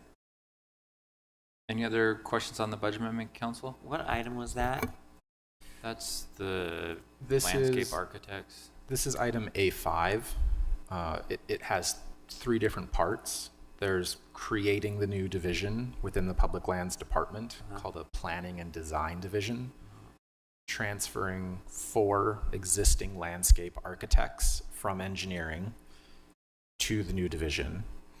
And then the third part was reclassifying an existing position to be the division director, increasing the pay grade, and keeping the position merit with an expectation that the position would be proposed as appointed in the next annual budget. And I think part of Cindy's point was that when a position is created and it's empty, it's easier to make it appointed. Then later, when the position is filled, then the employee has to agree to switch from merit to appointed status. Maybe the question that would help me is, and I think I kind of understand it, but I know these are existing employees in one department. We're moving them to another department because we have decided that that's just more efficient and is going to lead to better planning for the GeoBond funds. But why are the other 2 pieces necessary to happen at the same time, and could those happen during the annual budget? The creating of the new division and the creation of the new division director? Is there not another department that could manage those four transferred employees until next June? And then at that point, we create the new division.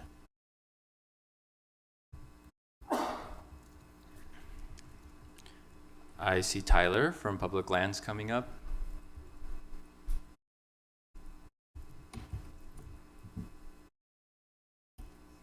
Good afternoon, Council. Yeah, I can address that. So I guess to your question, Councilmember Mono, we could do it through the regular budget process next year, and that's still the option. I think in terms of the pay and the employee, we have an employee in this position, and we are hoping to compensate that employee for taking on the responsibility of management of a new division, essentially.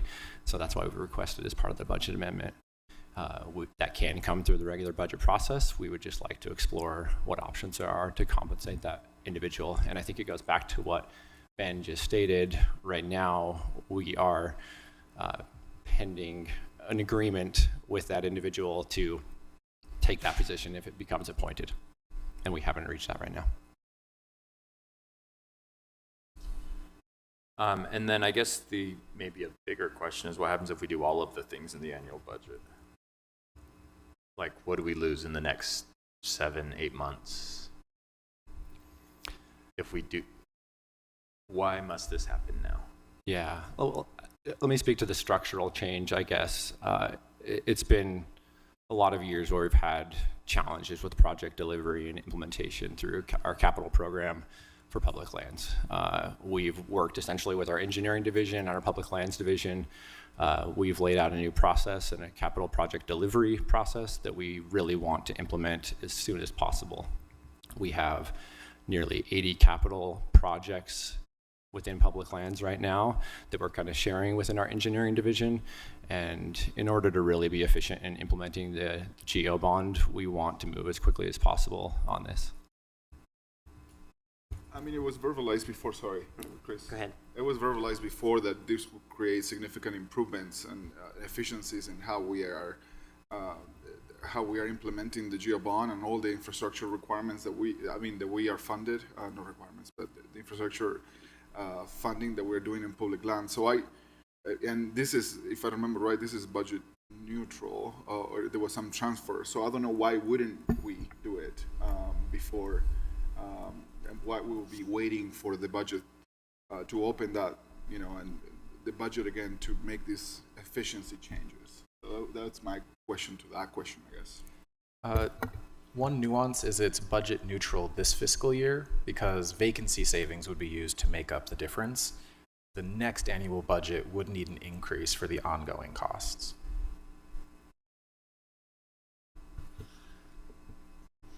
Okay. Is this our Councilmember last Warner? briefing on this? I believe so. Yes.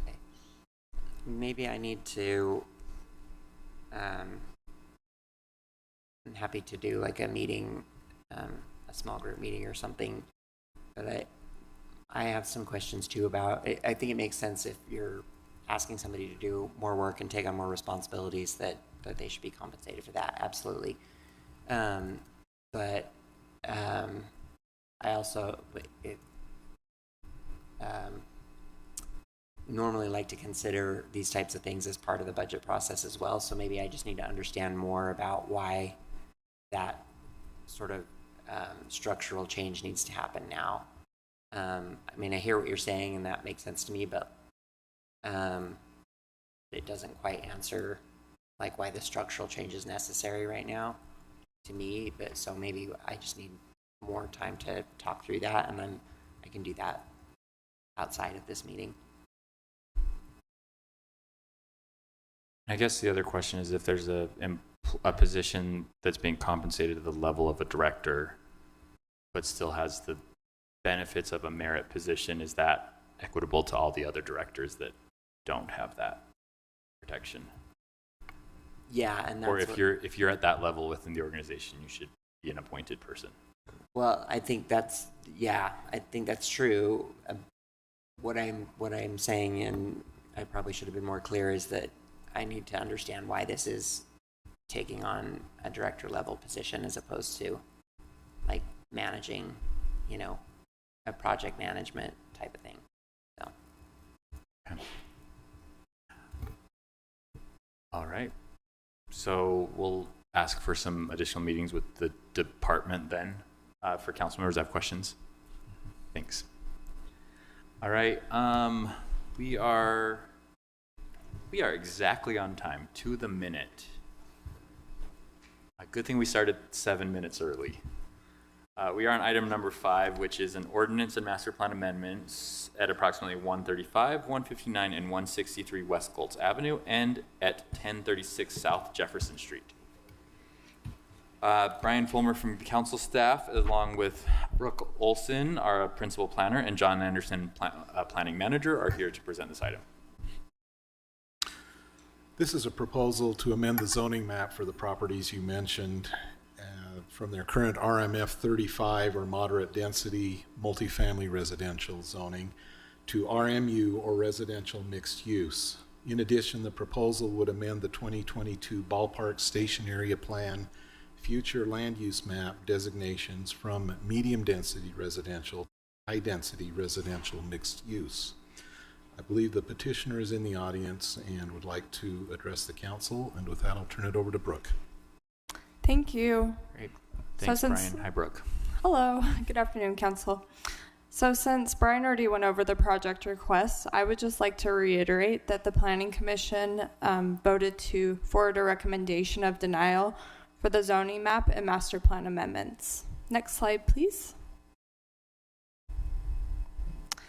To just provide you with some details about the properties in the context, the proposal involves 4 properties which are located mid-block along Goltz Avenue and Jefferson Street. One of the properties previously contained a single-family dwelling, 2 of the properties contain duplexes, and one of the properties contains an existing single-family dwelling. Next slide, please.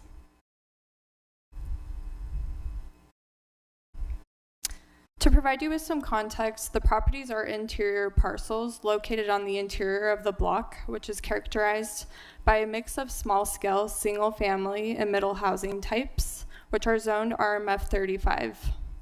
There are some larger building forms in the area consisting of high-density multifamily residential uses, which are located on large corner parcels with frontage on 200 West and West Temple. These properties are zoned RMU. Next slide, please.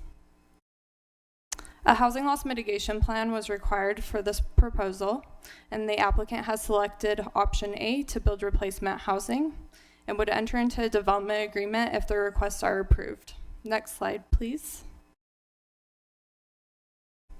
The request is reviewed for compliance with the city standards, which includes consistency with the city's master plan goals and policies, compatibility and impacts on adjacent properties, and access to city services. Next slide. The applicant is requesting RMU, which is a high-density residential mixed-use zone. The zone generally allows for a mix of uses, including multifamily, commercial, retail services, and office. The maximum building height in the zone is 75 feet. The zone also requires minimal setbacks and has an open space requirement of 20%. Next slide. As far as plan considerations, the properties are in the Ballpark Station area plan, specifically the Jefferson Park mixed-use area.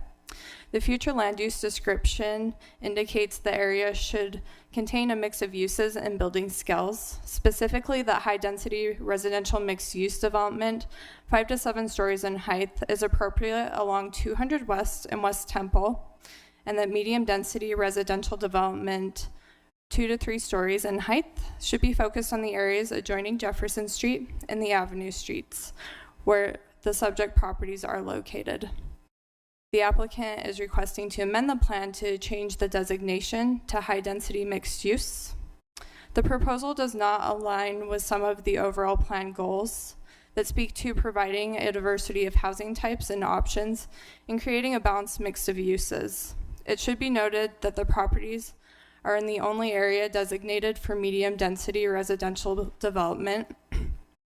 All the other areas, aside from the yellow area on the plan, call for higher density mixed-use development. The proposal does align with some citywide policies that support increasing residential density near transit and encouraging a mix of land uses. However, the proposal does not align with the policies that speak to maintaining neighborhood stability and character, restoring missing middle housing types, and enabling moderate density increases while minimizing neighborhood impacts. Next slide. There are also several compatibility concerns with the adjacent properties. The RMU zone allows a building height that is 40 feet higher than the RMF 35 zone. The zone does not require front, corner, side, or interior side yard setbacks or buffer yards adjacent to the RMF 35 properties. And the zone also lacks design standards and ground floor use requirements that could help mitigate the impacts associated with high density development. Next slide. Staff received over 20 emails and several phone calls in opposition to the proposal. 7 members of the public spoke in opposition at the public hearing, and all comments voiced several common concerns, which I briefly touched on, in addition to concerns about changing the recently adopted master plan and the loss of middle housing types and opportunities for owner occupancy. Next slide. It's important to note that the properties are also within the boundaries of the Salt Lake City Ballpark rezones, which was initiated by the mayor to implement the Ballpark Station area plan. Under the current proposal, the properties are proposed to be rezoned to Form-Based Urban Neighborhood 1, FBU and 1. The proposal is currently within a 45-day public engagement period and scheduled for a planning commission briefing tomorrow, and also tentatively scheduled for a public hearing on October 25th. It's anticipated the proposal will be transmitted to the council office in the winter. Next slide, please. The commission recommended denial of the rezoning request, finding that the RMU zoning is not compatible with the adjacent properties, and also forwarded a recommendation of denial for the master plan amendments, finding the proposal does not align with the applicable policies for the area, and also emphasized that the community's recently established vision for the Ballpark Station area should be respected. Next slide. And that concludes my presentation. I'm happy to take any questions. Council members, any questions for staff before we invite the applicant? I don't see any. Does the applicant want to address the council?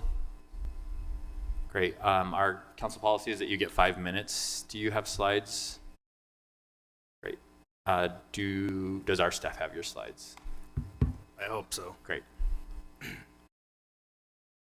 If you'll introduce yourself for the record and okay, take your 5 minutes.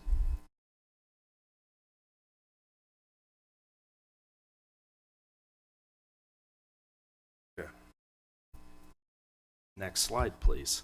My name is Jordan Eck, and I'm with the applicant. I thank you all for, this is a bit of an interesting application because the Ballpark Master Plan was so recently adopted, and there's changes coming down the pipe, and a lot of thanks to staff because everyone's been very patient with us as we've worked through this because it's been fairly challenging. So the image on the left are the properties that we own in this specific area, and the image on the right are the 3 bunches of properties that we are including in this application. Next slide, please.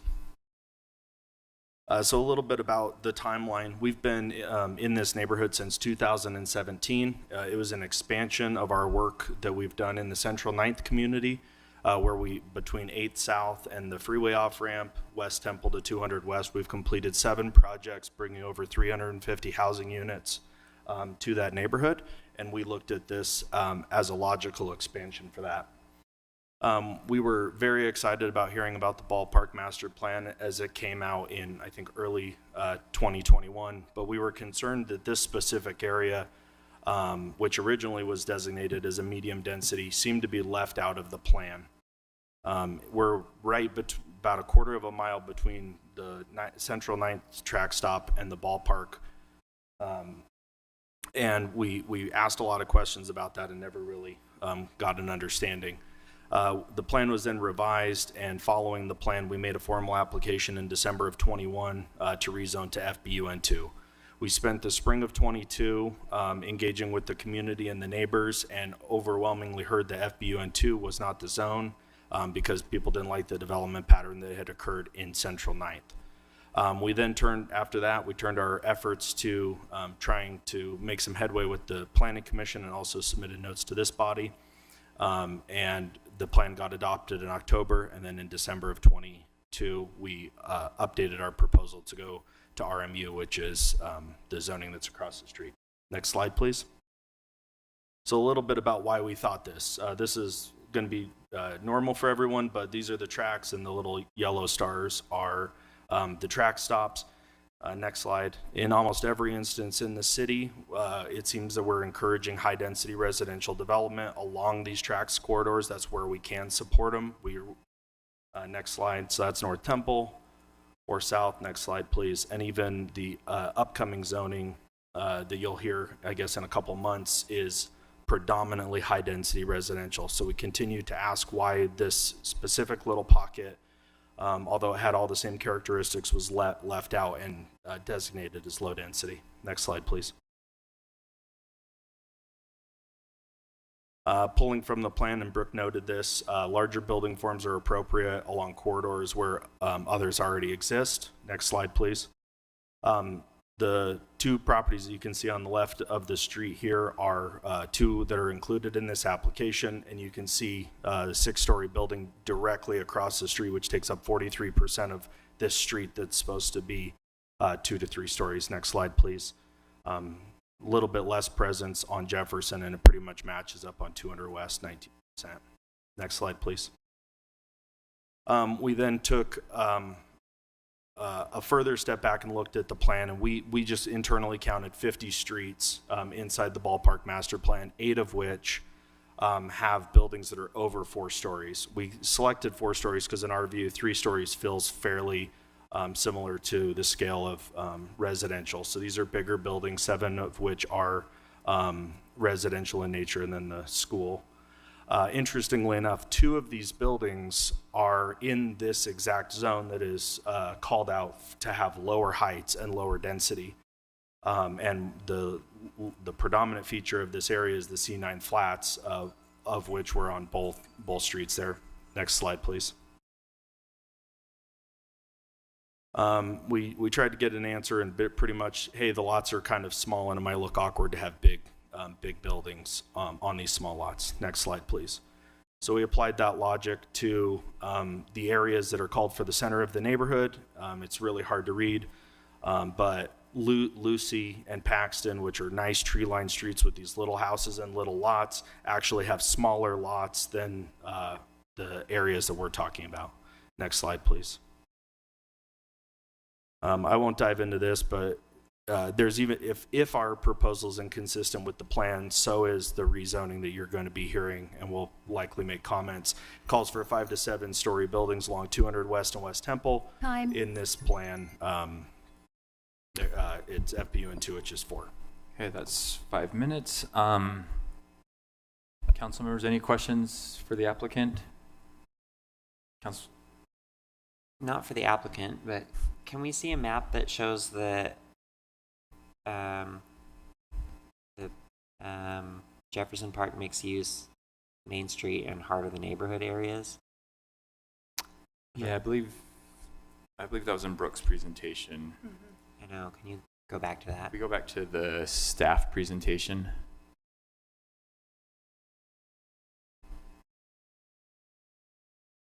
Was that the future land use map you wanted to see?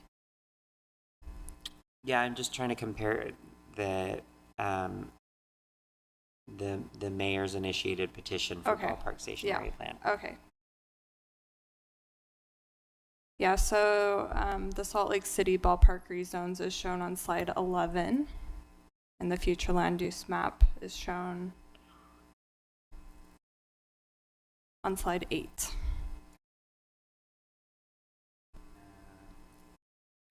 Those aren't in our packets. So, okay. So the area in, so I'm just trying to clarify. This note says it's important.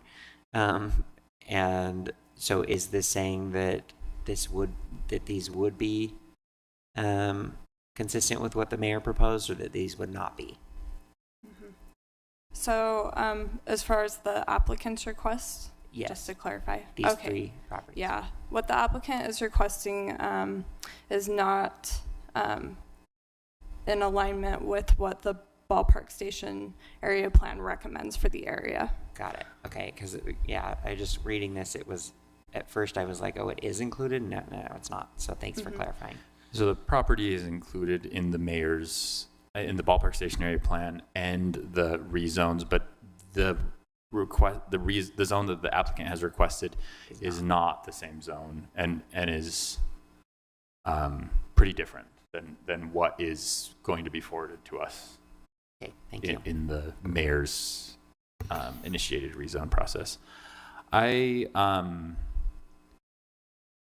me first say I generally am very supportive of density and of housing. That's one of my biggest priorities on the council, is to find ways that we can make the affordable housing crisis, not just the affordable housing crisis, the housing crisis in our city turn around. And one of those things is to create new units. So though this would do that, I feel that zooming out and looking from a broader perspective, I'm really supportive of the work that the mayor and the planning division, transportation division have done in the Ballpark area. It was the outreach, the actual planning that was done was very, very good. And I've never seen such a huge undertaking happen so quickly in any of my time following the city, and with so much support from the residents. So the plan, the Ballpark Station area plan, when they first started talking about it, I legitimately wondered if I would still be on the council when it was adopted. But the work that was done was so fantastic that it got neighborhood support. And I think one of the reasons why it got neighborhood support was because it did talk about a diversity and a mixture of different housing types and preserving some of the character of certain neighborhoods. There, further south, there's an area of single family zoning, and that was the plan took that into consideration. And so I'm very concerned about doing something that is so quickly. We amend master plans all the time, and we do it for a lot of reasons. Typically when we've voted to amend a master plan, it's been a master plan that was adopted 20 years ago or several years ago. I don't feel comfortable amending a master plan that we just adopted literally months ago, because in some ways, and especially that was so unanimously supported by my constituents. So to go against that so quickly feels disingenuous to me as a representative and someone that voted for that plan, to just turn around and undo that. I am actually glad that you brought up that this is not the point of this application, but you did bring up that the properties along Lucy are a similar situation that are being proposed to go to FBUN2. I think there is a difference because those are really directly adjacent to the track station, where these are a couple blocks away. But I actually, after attending the community council meeting and finding out that those were proposed for FBN2, sent an email to planning staff saying, I don't know if that's correct. I think maybe those should be FBUN1 as well, for the same reason that you just brought up. So I think you're right in that those, at least I had the same gut reaction as you did to looking at those Lucy Avenue rezones and thinking FBUN2 might be the wrong zone for those, and maybe we want to keep those FBUN1 because of the small lot size. And the reality of taking advantage of a FBUN2 zoning would be that you'd have to take like 5 or 6 houses on Lucy Avenue, tear them all down in order to take advantage of that zone. So and then the last thing I'll say is I couldn't throw a stone because I'm bad at sports, but someone that's good at sports could have thrown a stone from my backyard and hit the C9 flats. It's not a good precedent for the neighborhood. I as someone who lived that close to it, I think it's actually really terrible. The first 2 levels of that building are parking garages, and though a person good at sports could have hit one of their balconies with a rock, I didn't know anyone that lived there. The only time I met someone that lived there was when their fire alarm went off in the middle of the night and they all had to stand in the street and wait for the fire department to come. Other than that, the whole time I lived right by that apartment building, I didn't meet anybody. So RMU in this case resulted in something that I don't think was positive for the neighborhood, and I don't want to recreate. But my biggest concern is that I really commend the department and the neighborhood for coming together with the Ballpark stationary plan, and I just can't in good conscience undo that so quickly.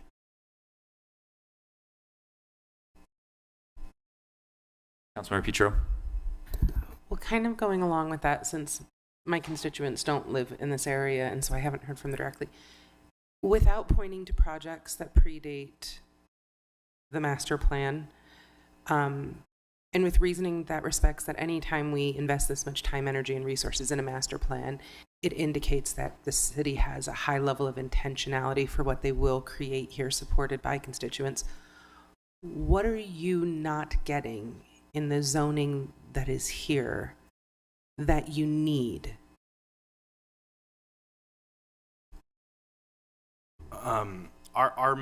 There's a variety of zones that we would be ecstatic to have. If we got FBUN2, we would be ecstatic. That was our first one. We're just looking for more. FBUN1,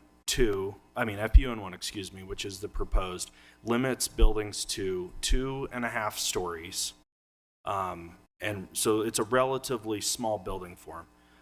I am not super in favor of tearing down one house to build one house, or tear down one to build 3. And there's a lot of limitations within the FBUN1 that will make developing any type of housing not super practical. We're housing providers throughout the city, and maybe every district but 3 so far. And it just doesn't have enough scale to make any logical sense to create anything new. And so when you purchased this and came under contract and originally engaged, the master plan, it sounds like, wasn't on the radar, or was it? We have been purchasing property in this neighborhood since 2017. These properties specifically? Yeah, from 2017 to 2021. In 2012, so 11 years ago, the council approved the rezone of the 2 other properties, the one directly across the street, C9, and the one across the street. So we did not have a plan to do this right now. This is purely in response to the ballpark plan. But we thought it was completely logical, since there was already a 6-story building across the street, that we would likely be allowed to do some additional density beyond what was the RMF 35, which is still larger than what's being proposed now. I guess I would like some direction from staff on that. RMF 35 allows for up to 35 feet, and I believe FBUN1, I think that the applicant's accurate, the FBUN1 is lower. It's 30 feet. 30 feet, so it's 5 feet lower than what is current, but I actually believe that those lots under RMF 35 would be unbuildable entirely, because RMF 35, I've said this a million times, you're getting annoyed at me, but RMF 35 is a broken zone. Right now, you cannot build anything on a lot that size in RMF 35. So though you could build a 35-foot tall single family home, I actually don't know that you could, because it's a 50-foot minimum lot width in RMF 35. And you may have that on some of your parcels, especially the two that are adjacent to each other. But I don't believe, like, as it currently is written, I don't think RMF 35 is at all buildable on those parcels. But staff, please correct me if I'm misinterpreting that. And I'm putting you on the spot, so if you need time to. Yeah, so FBUN1 in comparison to RMF 35 does allow for some higher density than RMF 35. The FBUN1 zone does not allow for multifamily developments, but it does allow for single-family attached developments as well as cottage developments. And the lot area requirements of the FBUN1 zone are about half of what's required in the RMF 35 zone. So it may not be a huge difference as far as density is concerned, but you can get a couple more units out of it. Does FBUN1 have a minimum frontage requirement? Yes, it does. And since the regulations are form-based, it does vary. Okay. Mm-hmm. You don't need to give me all of them. Okay. I have no more questions, council members. Brian, can you remind us of the schedule for this item? Yes, you are setting the date next week for a November 7th public hearing, and then potential vote on November 14th. Okay, so public hearing will happen November 7th. Yes. All right, thank you. Our next item on the agenda is a tentative break, so let's take that. We will be back at, let's try and keep to the agenda time and come back at 4:45.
members, and city. We are back from break. We are moving on to item number 7, which is an ordinance for a rezone and master plan amendment at 1720 South and 1734 South West Temple. Brian Fulmer is here, as well as Deanna Martinez and John Anderson. Thank you, Mr. Chair. This is a proposal to amend the zoning map for the properties you referenced before from their current R1 5000 or single-family residential zoning to RMU 45 or residential mixed use. The proposal would also amend the Central Community Master Plan future land use map land designations from low-density residential to medium-density residential. The petitioner is in the audience and would appreciate an opportunity to address the council. And with that, I'll turn it over to Diana. Hello. Again, not to repeat what Brian has said or what my staff report has. The project request is a request to rezone properties from the 2 properties from R1 5000 single family to RMU 45 residential mixed use. The subject properties are approximately just under half acre, and that's going to come in key to the next slide. This area is part of the Ballpark area, although it is not part of the Ballpark plan, which you just discussed in the last one, just to make that clear. And as you know, this is these 2 properties are part of the proposed 300 West corridor plan. So that is key to this as well. Currently on the property is a single family dwelling at 1720, and there's a non-conforming duplex at 1734. There are no development plans proposals at this time. The applicant has indicated possible residential commercial mixed use, but that is not known definitively at this time. The Planning Commission voted 5-2 to send a negative recommendation to the City Council, although planning staff did recommend favorably on both applications. Next slide, please. Going back to that half acre case, the subject, both properties put together are less than half acre, and therefore there will be limitations to any buildable area or proposal that comes about for those properties. The scale will most likely be very similar to what's on the corner, which is also RMU 45. It's a CW urban project for townhomes as well, or for townhomes. Any residential proposal for this property is going to have to meet fire code, zoning ordinances, and will be restricted from alcohol-involved uses because there is a park to the west. And again, any development on this property will require at least 20% of the lot area to be maintained as open space. The applicant is here, and he does have a very short presentation and would like to speak with you. Okay, if you're I okay have with some that. questions for staff before we go to the applicant. Sure. And I don't know if other council members do. So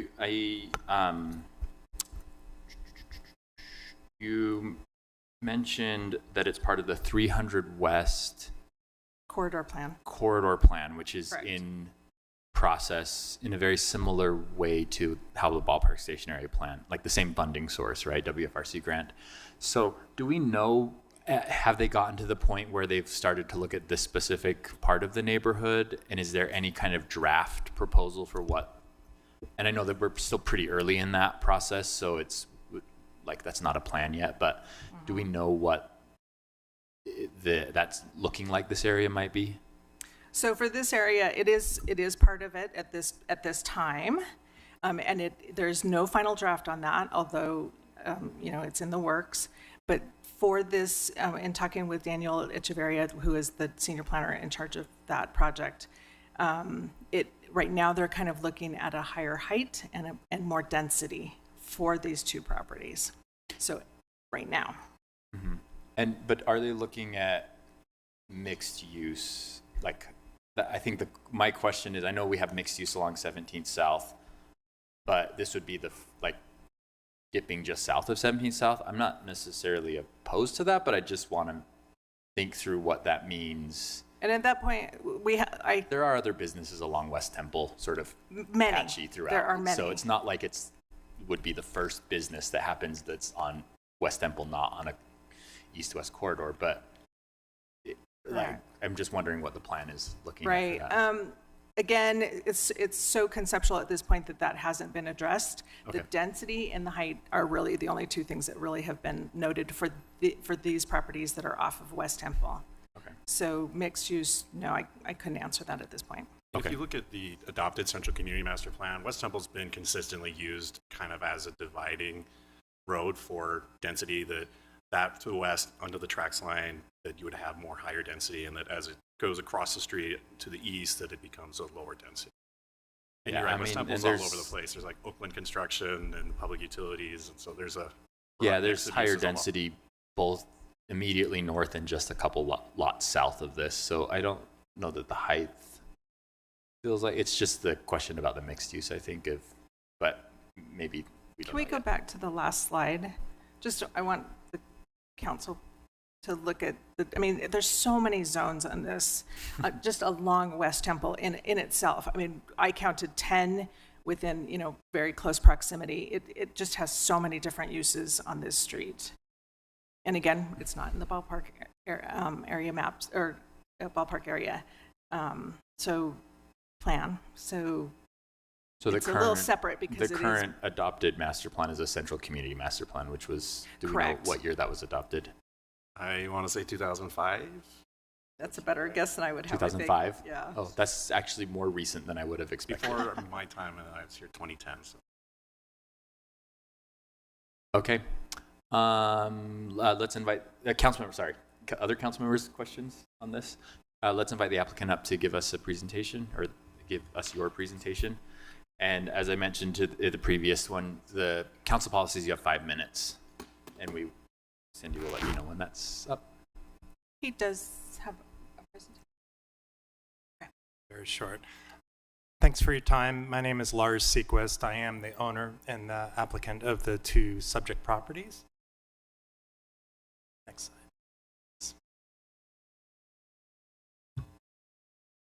Just to reiterate, yes, the planning staff has unanimously recommended my applications for approval. The area has really changed. It's become quite a nice developed area, commuter friendly, and near a lot of transit.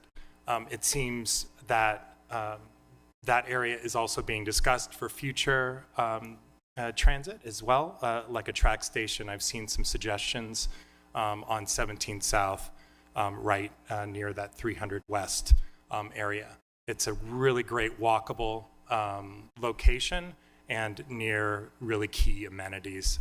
Again, this whole area has been very nicely developed, and I believe my properties fit that description as well. The request for RMU 45 is consistent with the RM 45 zone that's to the north, and so that creates some consistency in the area. As Diana pointed out, this area does have a lot of different zones. Feel like this is quite appropriate and matches what is adjacent. And Diane has already outlined the existing constraints that are natural for this property.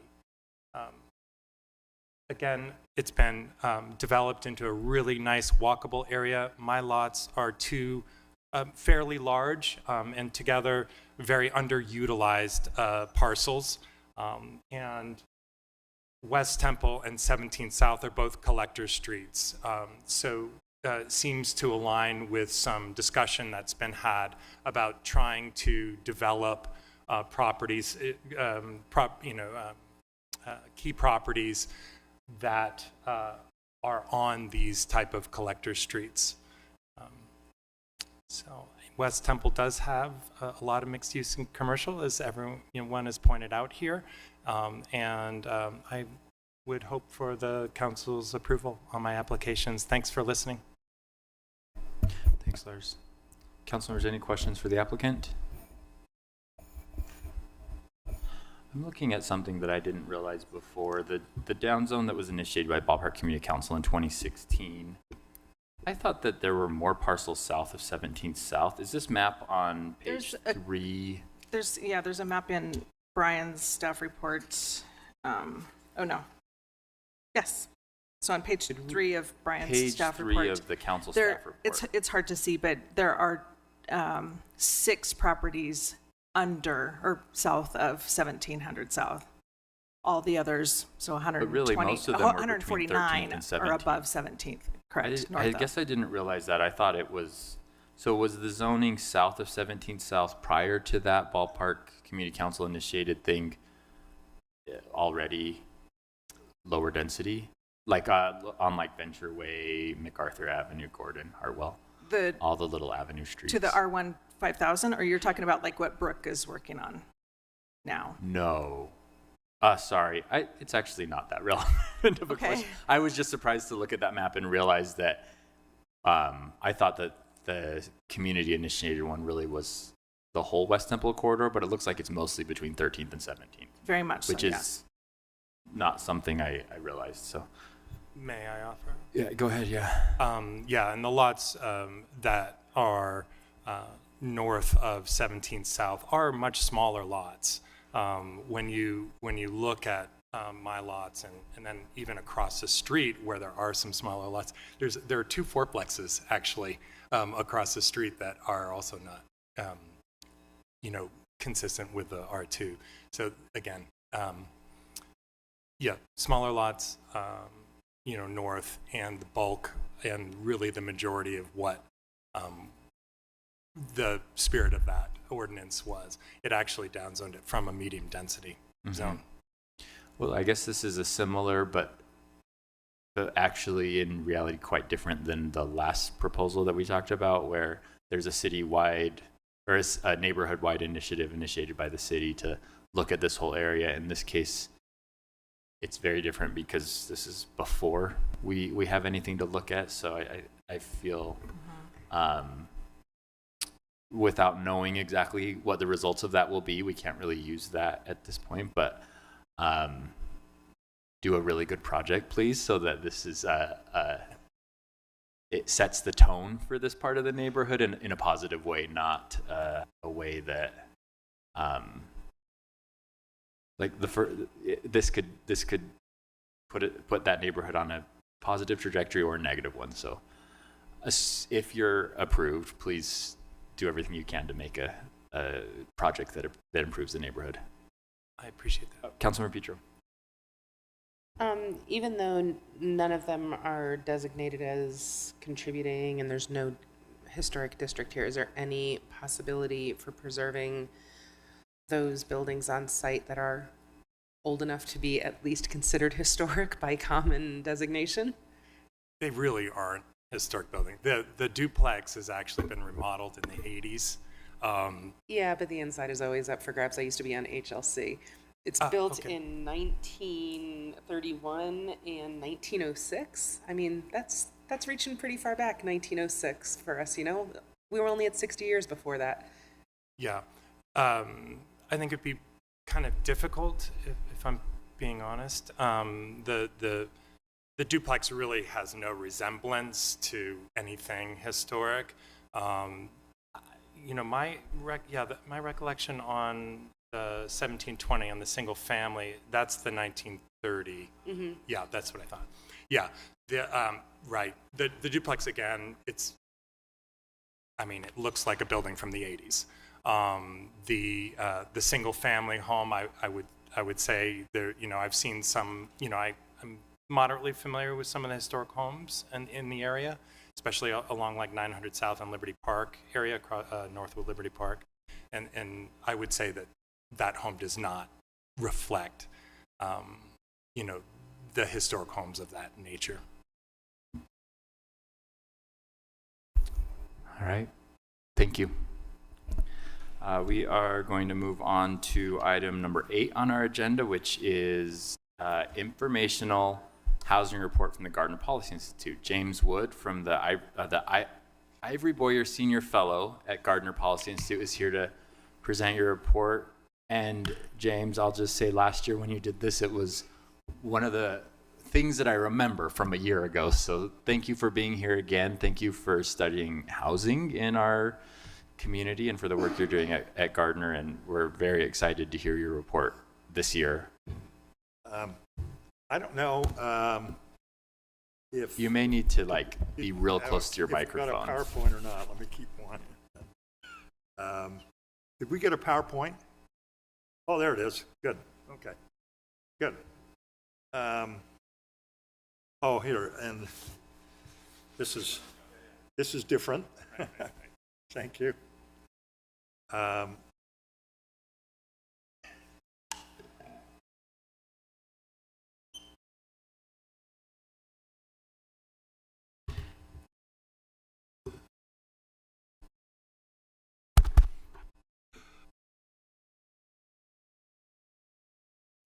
Okay. Well, I'm Jim Wood, and I'm with the Chem Gardner Policy Institute, which is part of the School of Business of the University of Utah. And our office is not far from here. We're just up on South Temple in what was once the LDS Business College. And that was gifted to the university by the LDS Church, and us 2 units on campus moved down, and we have about we have 35 people that work there, 4 or 5 graduate assistants, and 30 economists, demographers, sociologists. So we spend a lot of time on the Utah economy, and over the years that I've been with the university, I've spent much of my time on the housing market, looking at we look at both new construction. We keep a database on new construction that goes back to the 1950s by city, county, and we gather that data monthly, and we publish it quarterly, and it is on our website. And we've done a number of studies in the last few years because of what's going on in the housing market. It's in my experience of following the market, 2021 and 2022 were the most, 2 of the most unusual years. Those years joined the Great Recession. And they were sort of the inverse or the converse. The Great Recession, we saw 16 consecutive quarters of housing price decline, which we have never seen before, and the data that we have going back to the post-World War II.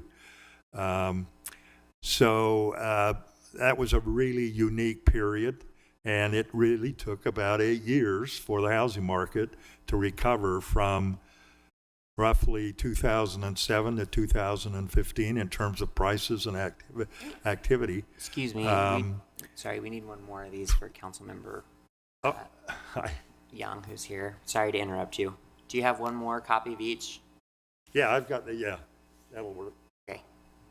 Thank you. So that was a very unique period. It took a long time to recover. And then we had the pandemic years.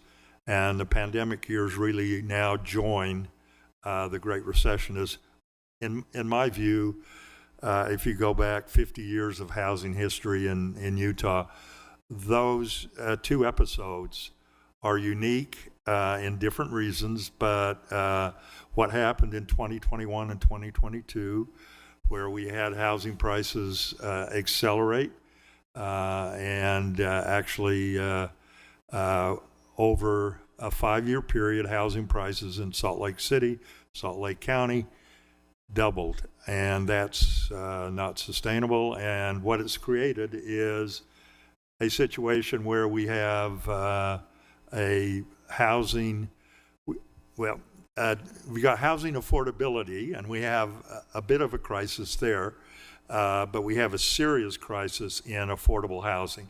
Now, what's the difference between a housing affordability and affordable housing? Housing affordability refers to all types of housing, from the multi-million-dollar mansion down to subsidized tax credit project. So it's all types of housing. Affordable housing is generally refers to sticks and bricks, and we're talking about housing that usually carries some sort of subsidy to make it affordable. So it's a subset of housing affordability. Now, housing affordability, what we have there, those lucky people who can get in now, they probably have to price down. They can't get what they would like. They're priced out of certain markets, but they can get in. On affordable housing, we have people that can't get into the housing market, so we have a lot of doubling up in households, crowded situations, stressful situations, and housing insecurity. So anyway, that's kind of the background of where we are now. And do we have a remote that I can? You just have to say next slide. Okay, I'll give you the signal. Okay. Yeah, why don't we go to the first slide?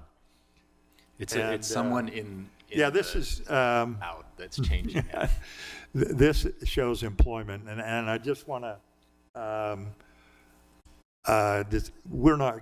In my view, Utah we're still really humming along. We're not going to have a recession. I don't believe. I don't know about nationally. We really don't have a term for recession at the state level.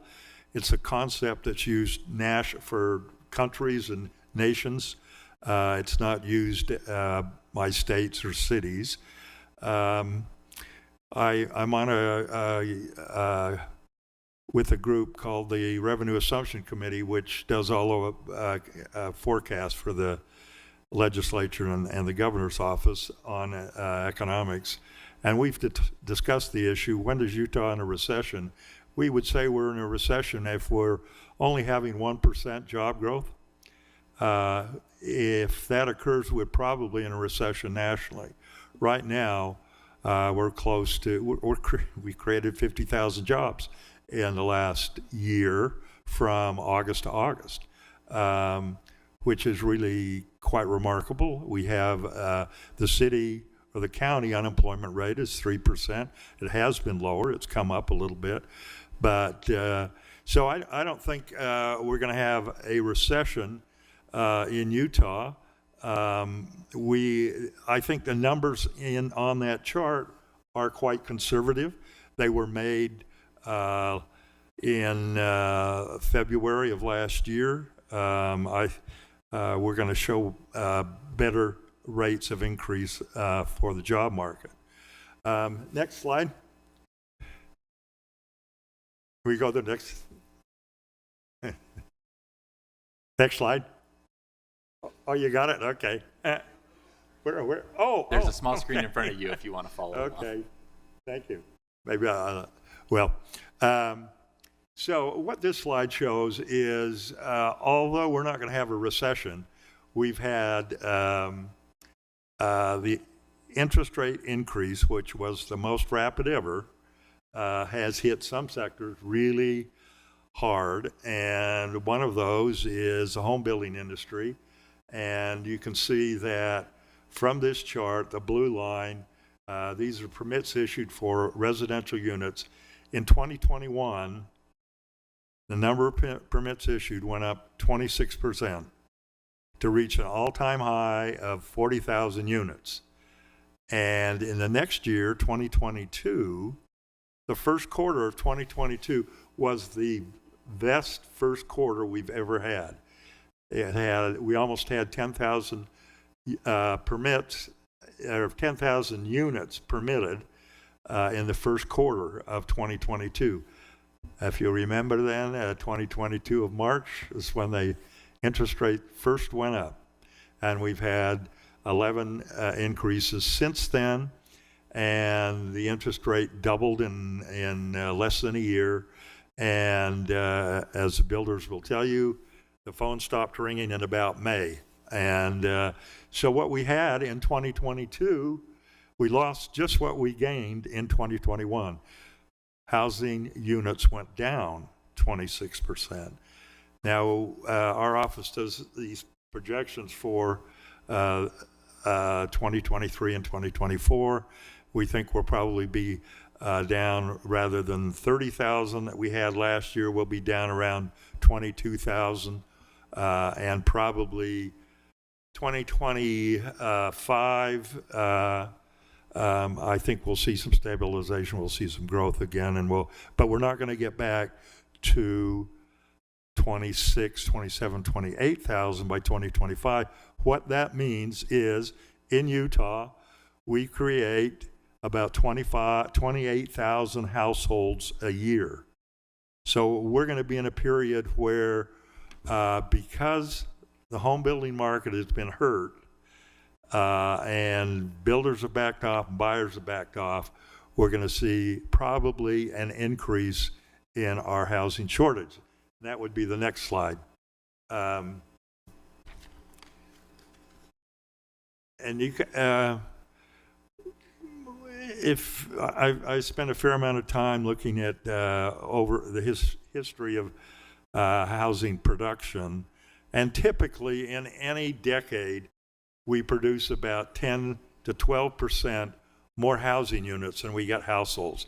That held from 1970 all the way to 2010 to the Great Recession. We came out of the Great Recession, we continued to have demographic growth, but in terms of housing units, because what had happened in the market, we weren't producing housing units, so we ended up creating a shortage, which we really didn't realize we had a shortage of housing until about 2016, when we looked at the new construction and household formations. And we could see, well, wait a minute, I'm on the board of the Salt Lake Home Builders, and I took the data out there when a colleague gave me those household numbers, and I said to the builders, you guys, you're just not building enough homes. And they were a bit stunned, and they said they were going a lot of them laid people off, and that was part of the problem in the recession. So they didn't have the ability to really ramp up, and it took them a while. But anyway, it was we created this shortage, and finally by 2018 we got more housing units than we got households, and that occurred for the next a couple of years until this year.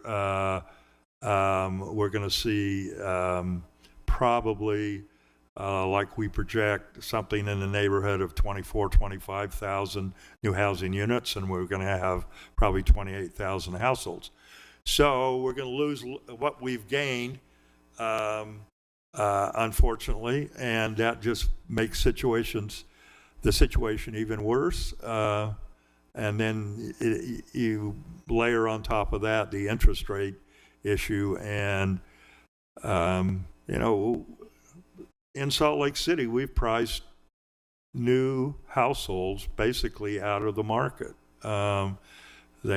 Most new households, unless they have some equity or some family help, are not going to be able to live in Salt Lake City, which is really unfortunate.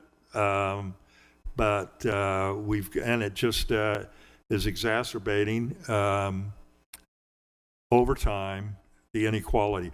Utah is the only state in the country where home ownership has never dropped below 60%. So we love home ownership here, and right now we're at about 69, 70%. But that's going to change, and it takes a while for it to drift down, which it will. But what it means is, greater levels of inequality.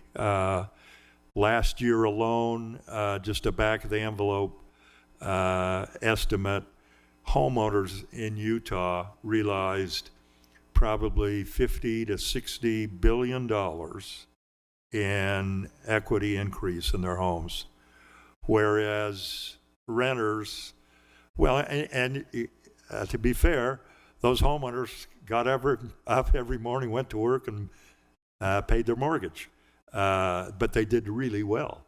But if you're in the rental market, what you saw was a double-digit increase in your rental rate, and in terms of your wealth, you got nothing. So it's really a segmented market where those in the rental market having greater difficulty to make that leap into home ownership. We go to the next slide. Jim, but prior to 2010, was there just a surplus? Like, yeah. Prior to 2010, was there just a surplus of housing units? Yeah. What we had, if you look at, and again, these numbers, I don't want to push them too hard, okay, when I look at them, because what I'm looking at is for each decade, I'm measuring from the census the number of new households that we got, the additional households in Utah, compared to the number of housing units.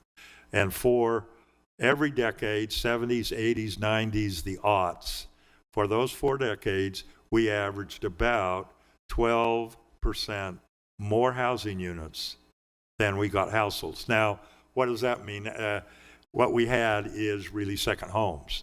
And then you have changes in vacancy rates, but it's primarily accounted for by second homes. So what we had in the last 10 years, from 2010 to 2020, by 2018, and again, if you look at the numbers, and if by 2018 we've got a housing shortage of 55,000, and people just, that doesn't sound right.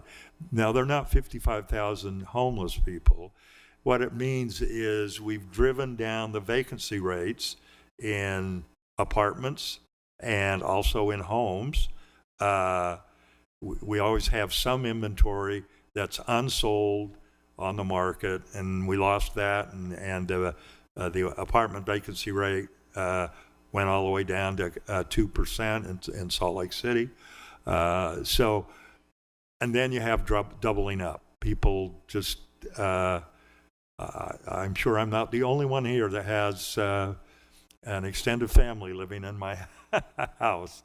You know, it's just, and my grandkids, they just can't afford even to rent. So, yeah, but it's really unique what happened, and unfortunately, to have a shortage. It's a shortage that is well chronicled now at the national level, and the way it's measured nationally is the same way. You look at households and new production. So, but in the article at State of the State's Housing Market, I looked at it in a different way because I have really been a little nervous with the numbers, and got some confirmation. Rather than 28,000 shortage, using another methodology, came up with a shortage of about 23,000. So again, these aren't precise numbers, but I think the direction, the magnitudes are pretty good. So anyway, now housing prices, this next chart, I think Utah has really volatile housing prices, and we always have.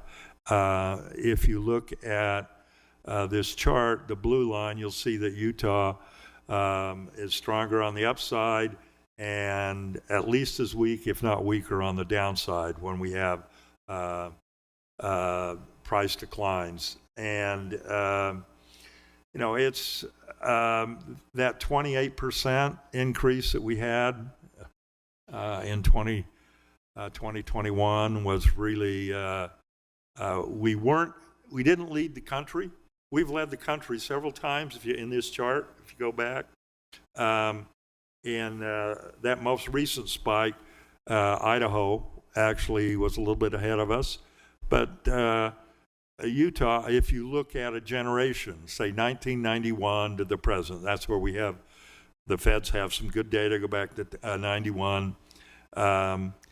Utah has the highest level of price increase of any state, about 565%, whereas Colorado's right behind. But so the issue of housing prices, in my view, is one of the most serious issues we have, along you know, I know when citizens, residents are surveyed, it's usually, it's housing affordability, it's transportation, it's education, it's air quality, and now it's water. But housing is such a source of, I think, wealth and stability that it's really a threat. It hasn't affected us yet in terms of employment growth. We're still one of the leaders in the country in employment growth. But what we don't know is how many people in our office. We've had 3 people leave our office and move elsewhere because they wanted to live in Salt Lake City and they couldn't find affordable housing. So 2 of them moved to Richmond, Virginia, where housing prices are about 2/3 of what they are here. So we have people leaving the state because of housing prices, and what we don't know is how many people would like to come back and can't come back because of the housing price.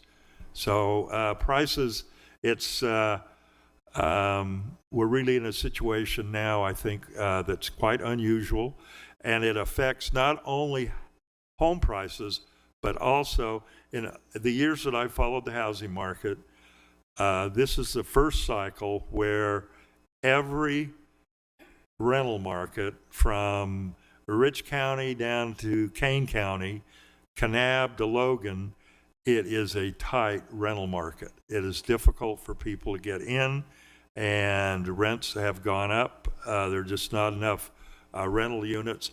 And part of that is because of the housing prices. People don't have any, a lot of households have no alternative. They can't get into homeownership, so they've got to rent or double up. So anyway, next slide. We're gonna, let's skip that. We'll go to, this is an interesting, and this is first quarter from the Federal Housing Finance Agency. And what it shows is, you know, we live in a bubble.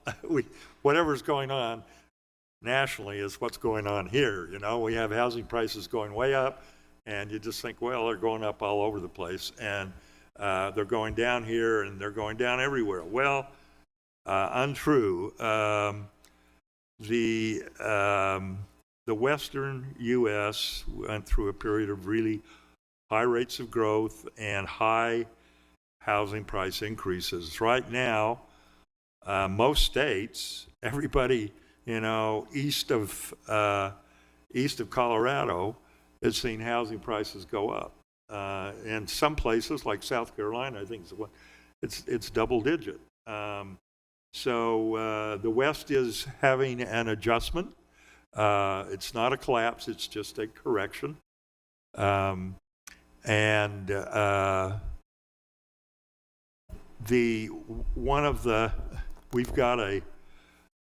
got a bet going on with my colleague Dion Eskick, who follows the housing market. We both work on it, and he felt that this was a year ago. He felt, well, we're going to have at least a 10% decline in housing prices. Some economists, really good economists, Moody's, they said high growth markets, they could see a decline in prices of 20%. And, you know, that when the Fed started moving those rates up, we thought, what's going to happen? And I was not nearly as pessimistic, partly because I got my mortgage when it was 9 7/8. He got his mortgage at 2 7/8. So he was much more pessimistic than I was. People do adjust, you know. Anyway, I was hoping that what we would have is a period of moderation. And I don't know if we're going to get that. But we've seen housing prices right now, statewide, we're down less than 4% for The first, that would be up to October. And that's measured against a statewide number for the year. And in the 1980s, when we had a correction, late 1970s, Utah led the country in housing price increases. 78, 79, we had the baby boom. Housing prices were just going crazy. But in the 1980s, the correction lasted for 10 years. If you can imagine, from 1980 to 1990, housing prices in nominal terms went up 20% in a decade. Now, in real terms, it might have been minus. So I was hoping we're going to get a little bit of a correction here where we'd have some moderation, several years, to give the market a breather and also to improve the affordability issue. But we have such strong economic and demographic growth, and you've probably seen the charts where, now we're getting more net in migration than we're getting in natural increase in terms of growth.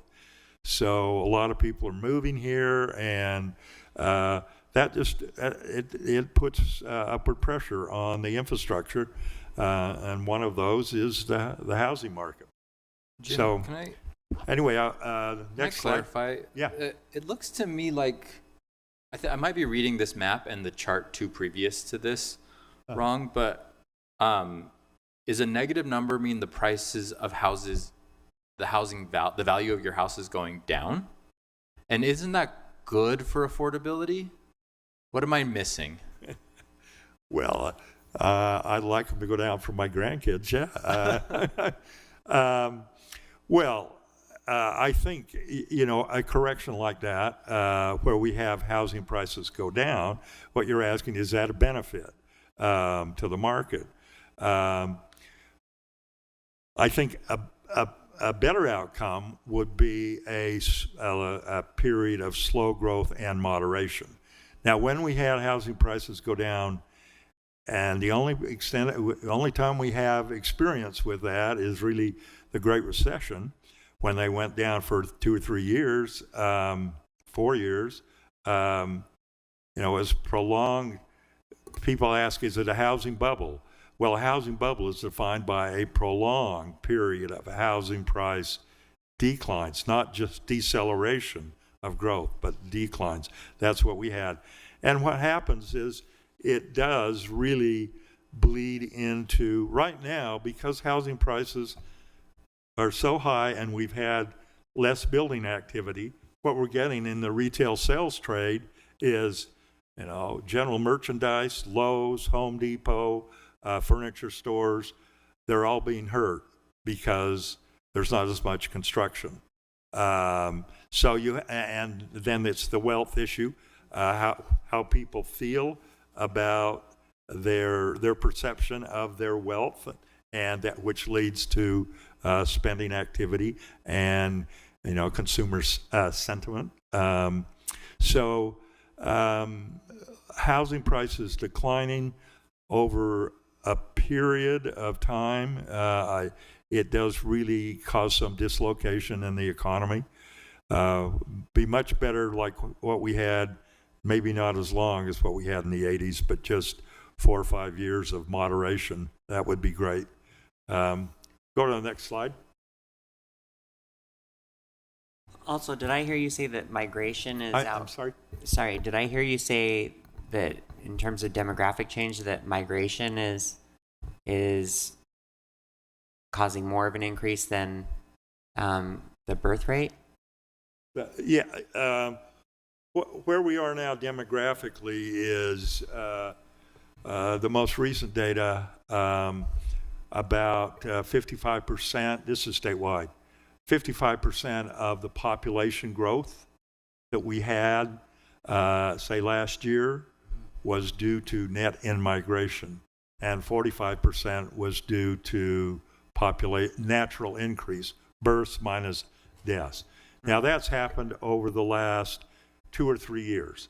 You don't have to go back, I think, not even probably before the Great Recession, where our net in-migration was something like 35 to 40% of our growth. Now it's over half of our growth, and so that's really a bit of a sea change demographically for the state, and we're not to the level of Nevada, Arizona, Florida. They would be over 70% of their population growth would be attributed. Texas, probably the same. High rates of net in-migration. But where we are now is really distinct from our historical pattern. Yeah, I thought that when we had a demographic presentation from the Gardner Institute like 2 or 3 years ago, they said that we still were that most of our growth was internal. I'm sorry on that. That most of our growth was like from our own making in Utah. Well, that was Natalie. I don't want to contradict my boss, but yeah, I don't know. I'm not sure if it was Natalie, but I don't know. I thought that I remembered that pretty clearly. I don't know. I'd have to hear it. It depends if they're referring to a county or the statewide. Okay. Statewide, it has shifted. Okay. A bit. So. Okay. Yeah, it's really like I said, a sea change demographically over the last 10, 15 years. A lot of it comes back to the Great Recession and remote work and the pandemic and how things have changed. Next slide. Real quick before we go on, Sure. is there anything like this that demonstrates the wages of our Utahns and their growth or shrinking over the same period of time? Is that data that could be found even if it's not in your presentation? Okay, that is showing the price, right? This is the graphic we were just looking at with the housing prices. I'll go back one.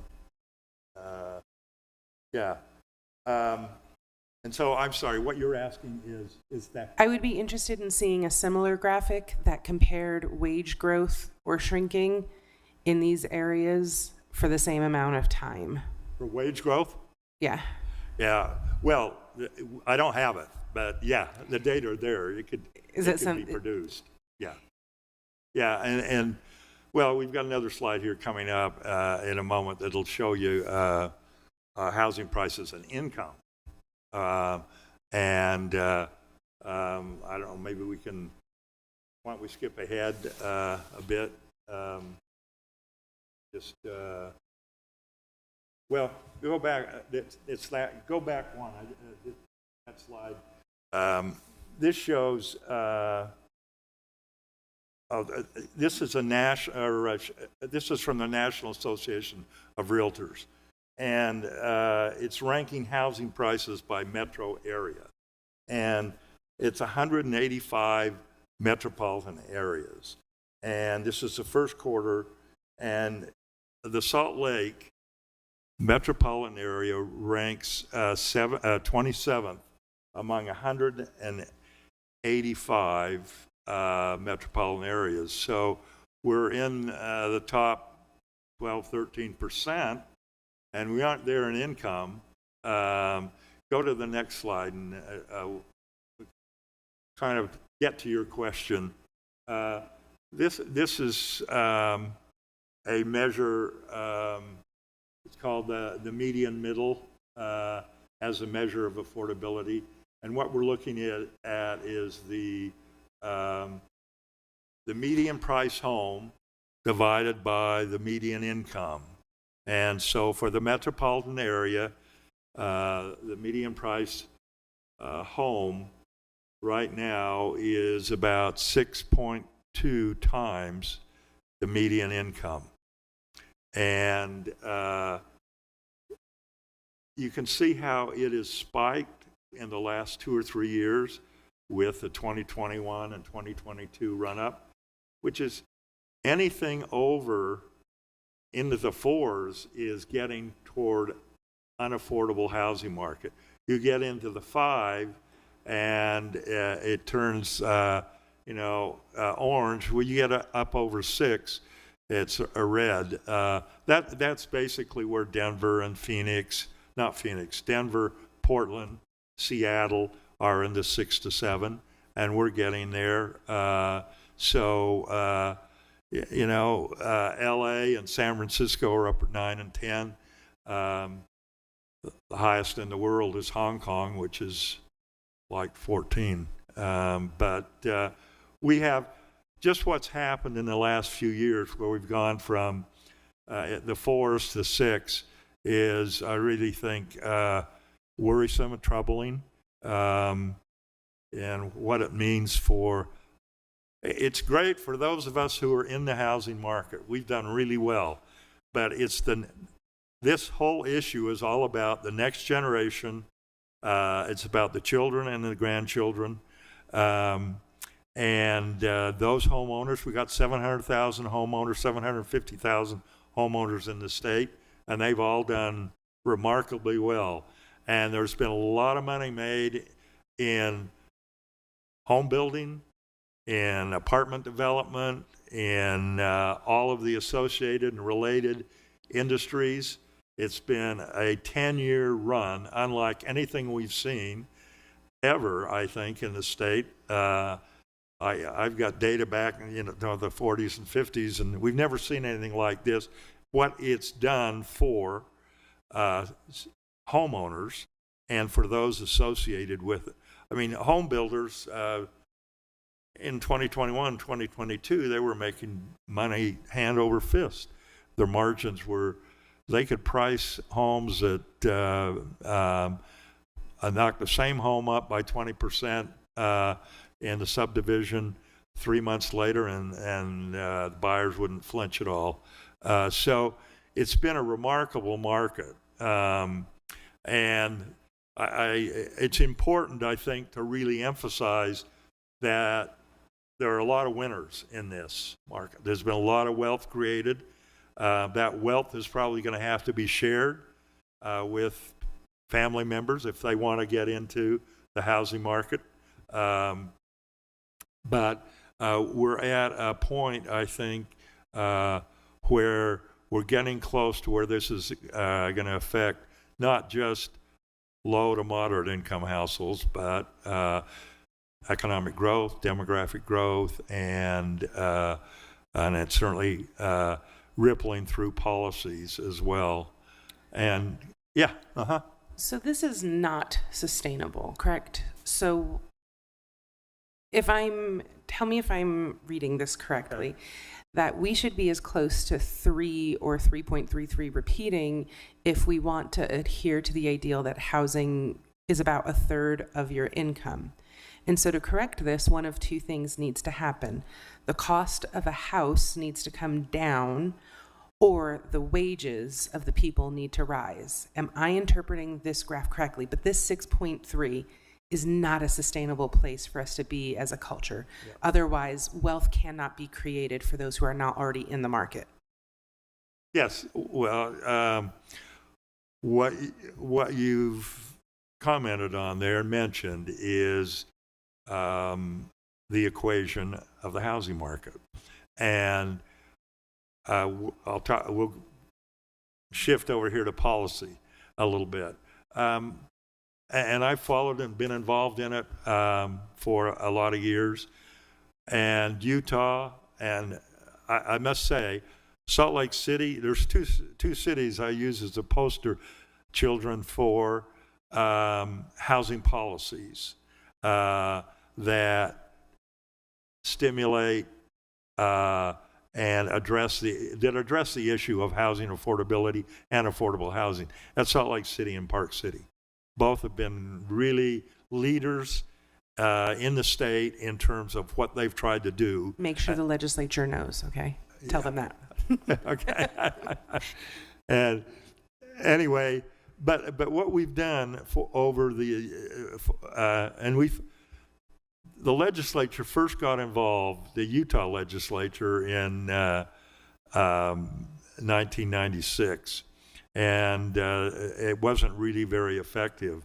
But most of our policies, whether that, and it's the same at the city level too, because the cities get a lot of just pass-through dollars, federal programs, but most of them are targeted and geared for production, more units. We need more supply. Well, and there is a constituency out there that benefits from that. And I work with some developers on projects, and I know they do very well on their tax credit projects, but they're providing affordable units. That's the supply side.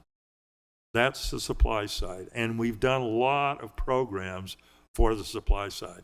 What we don't very often talk about is the demand side. And that comes down to homeowners or renters. And that comes down to income. Okay? And income, I don't have the charts here, but Utah is a relatively low wage state.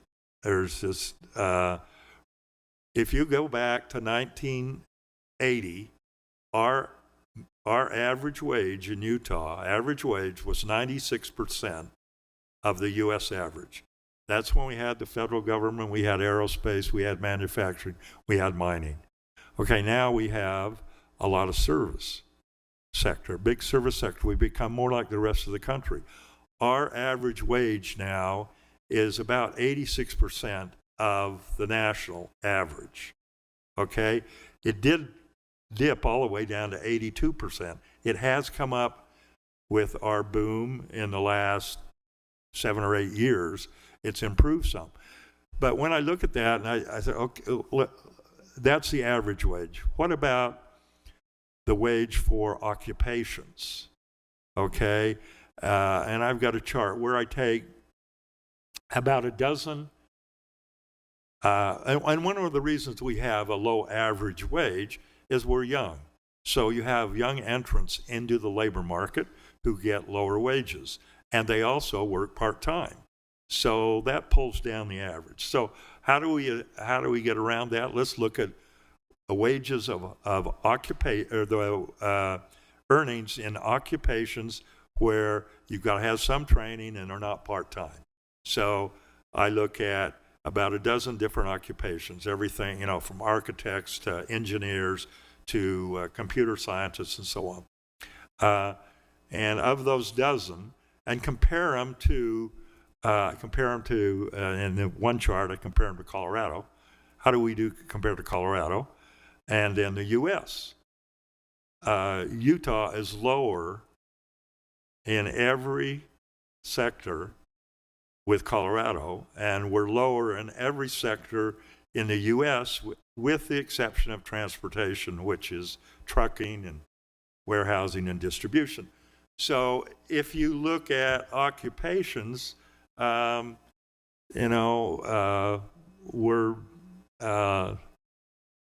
10% below, which makes it difficult.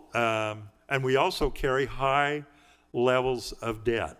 If you look at household debt in Utah, but at the same time, we were near a leader in the country in household debt as a percent.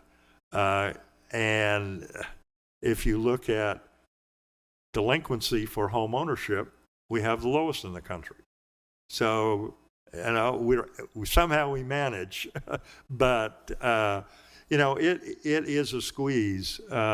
And a recent piece that we finished, we did a piece on best practices of municipalities to address the issue of affordable housing. And let's skip down to see where I mentioned that. Go down to, that last chart is really sobering, but you've got that. It just shows how the mortgage payment has increased, and it's frightening, I think, if you've got kids. But Go to the next, just go down a bit. Next, another one. Okay. Okay, go down to another one. Are you looking for the Well, I'm sorry, go back local? to. Yeah, back to, I think, the municipalities. Yeah, right here, best practices. Okay.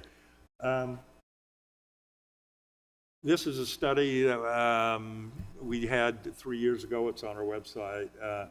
But what we wanted to do is identify best practices for cities in terms of the housing issue.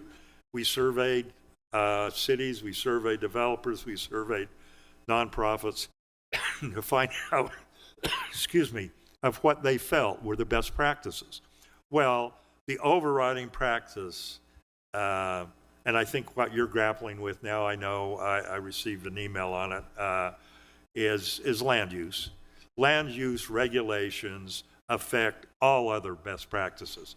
It is by far the most important and the most effective and comprehensive of any best practice, because many of the other best practices depend on land use regulation. So you've got preservation. Some cities have preservation programs. I know you've done a lot of work on the RDAs, tax increment financing, ADUs, TODs, and then most important, well, very important, is leadership and political will. You know, it's just, when we did the study, it was clear that we needed, well, what about the state? Because the state has to lead on this. They're really important. And last session was the best legislative session that we've had for housing. And we're now at the table, the state is. So we've got philanthropic organizations at the table. We've got the state, we've got the cities, we've got nonprofits, all caring about the issue of housing affordability. And that is a first. In my experience with this market over starting a long time ago, this is really the first time we've had, and the chamber's even involved with gap commissions. So we've marshaled together the forces really to address the issue, but we're a little late because it's now what's happened is in the last few years, it's created a situation where we really have an affordable crisis. And what some states have done, for example, Massachusetts has had and this is on the demand side, they have had a housing voucher program at 80% AMI since 1988, which provides over $100 million a year in voucher dollars to renters. Now that's the demand, where you actually have money going to the renter. We looked at the study that we finished last year, looked at states, and there are a number of states that have rental assistance programs funded entirely by state revenue.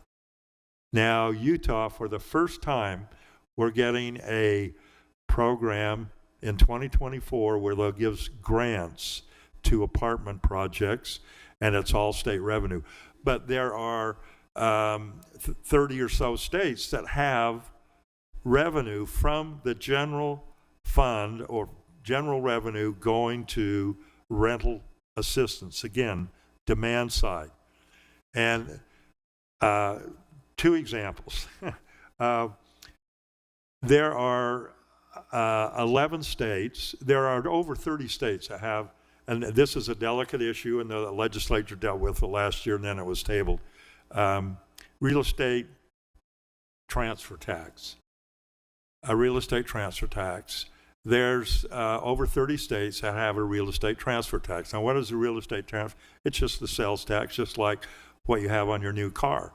You know, if you buy the average price of a new car is almost $50,000, and in Utah, that's 7%. So you're paying, when you get that new car, you're going to pay $3,500. tax on that new car.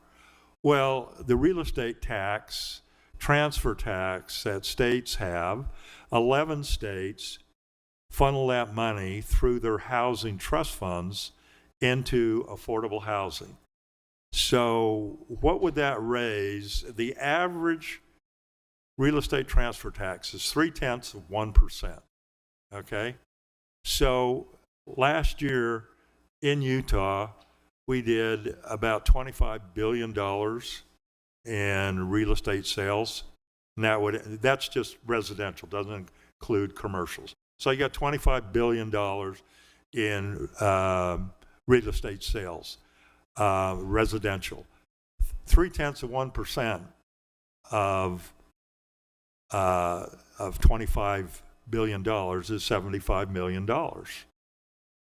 Ongoing.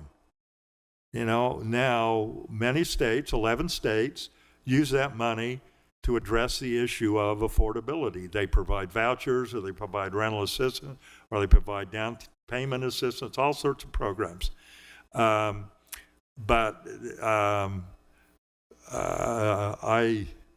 just mentioned this just to get a conversation going on this issue, because one of the really big problems we have with the affordable housing project, particularly on the demand side, is ongoing dollars. We don't have ongoing dollars. And this is a way to generate ongoing dollars. And that's what some states have done. So even if you did 0.1% of the transaction, which in Utah, that would be about $1,500 on the average sale of a home, average price. That's what, 1/3 of what you'd pay or about on a new car. It's a very nominal amount, but you know, it's a tough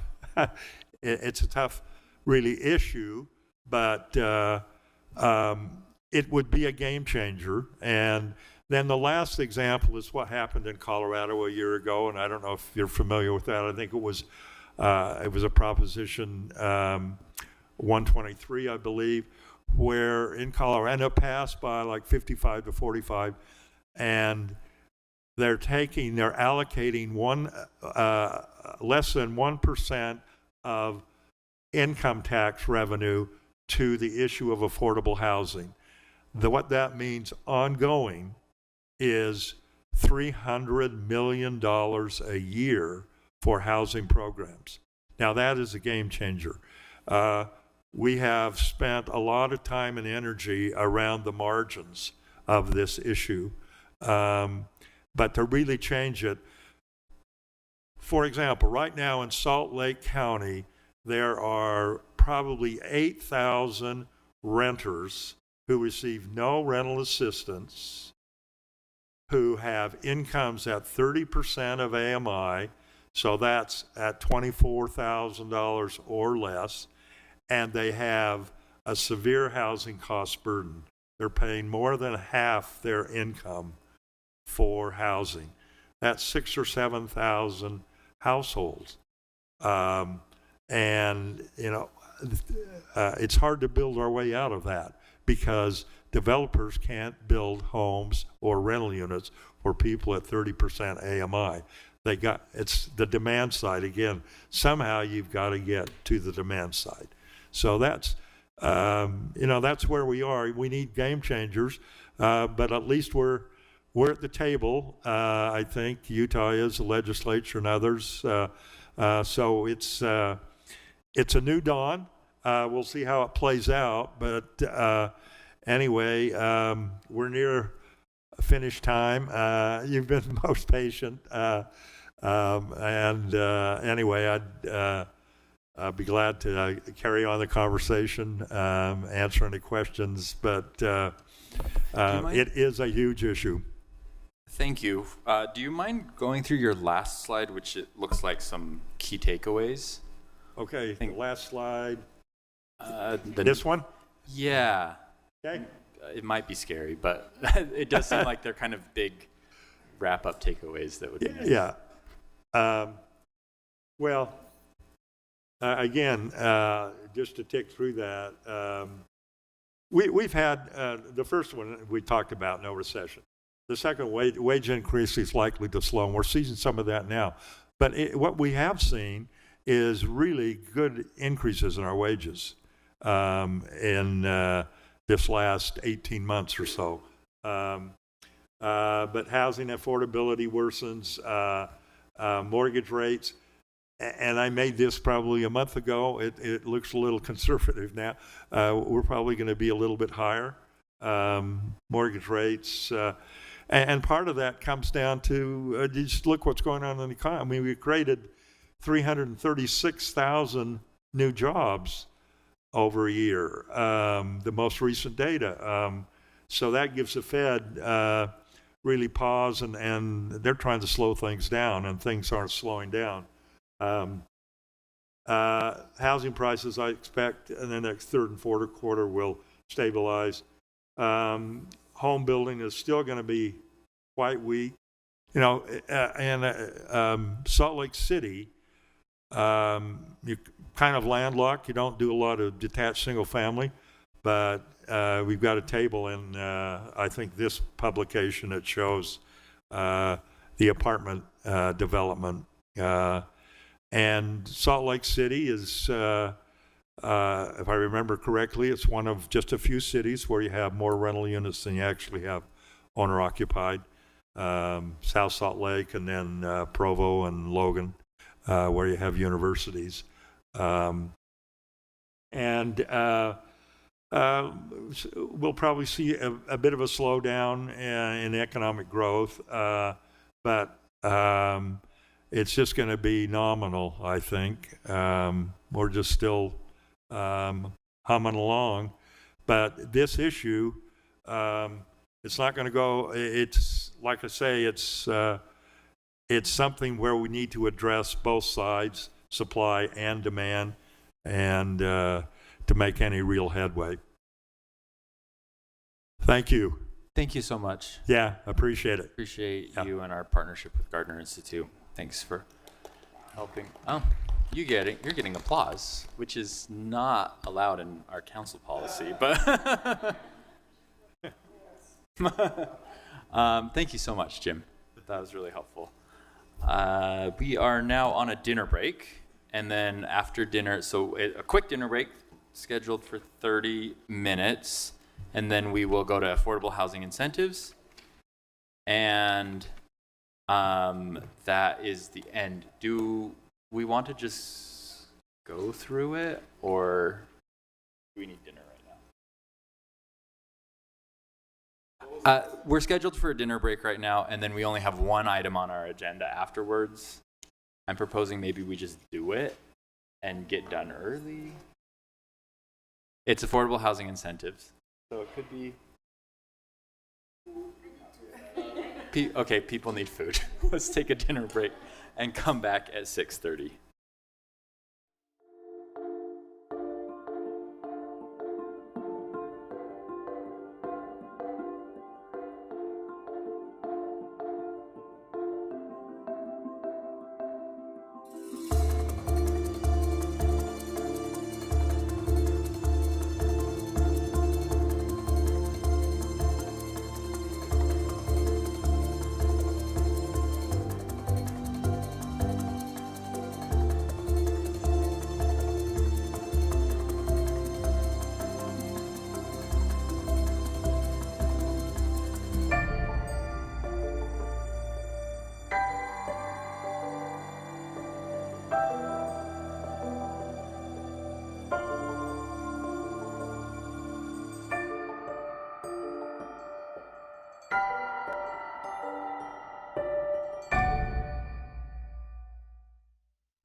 All right. Back from dinner break. Thank you. We have one item left on our agenda. Well, we have two. One is a written briefing. But right now we're on item number 10, which is a follow-up discussion about our affordable housing incentives zoning change. We talked about this last week. We did bring up a lot of questions, but I know there's some council members that mentioned they have additional questions they wanted to bring up. So the reason why we have it on the agenda today is hopefully council members can get all of our questions out. Planning staff has said that they need a little bit of time to address the ones that we brought up before. So I don't expect that we have answers to all of our questions from last week prepared for today, but hopefully we can get the rest of our questions out and give them a little bit of time to respond. So do you have an introduction, Nick? Everyone remembers this was just last week, so the floor is open for whoever wants to start. Councilmember Dugan? All right, thank you. Appreciate it. And first I want to say that discussion we just had with James Wood kind of makes my head explode. Because again, it's one of those things where you have a lot of data and you're like, okay, how do we digest it all? So it was perfect timing that he had that discussion. And I would recommend you to kind of read through both of these things because there's more stuff to try to digest. But I just want to start off and say I appreciate the staff and the council's efforts in generating more affordable housing and the desire to increase housing choices. And he kind of said we need to do exactly what we're trying to do here. And the Affordable Housing Initiative is one piece of this effort. But I feel that this is a major undertaking that deserves deliberate and unrushed discussions. We currently have the Thriving in Place in front of us. It's a great strategic plan with multiple actions to protect, preserve, and produce housing. And I'd like to see us get its staffing, funding, and programs underway before we add more to our plate. A couple concerns and questions. I'm going to list them out through here. There's some questions in here, and then just some comments also. On the home ownership side, you know, we've talked about home ownership and wealth building is our priority of ours.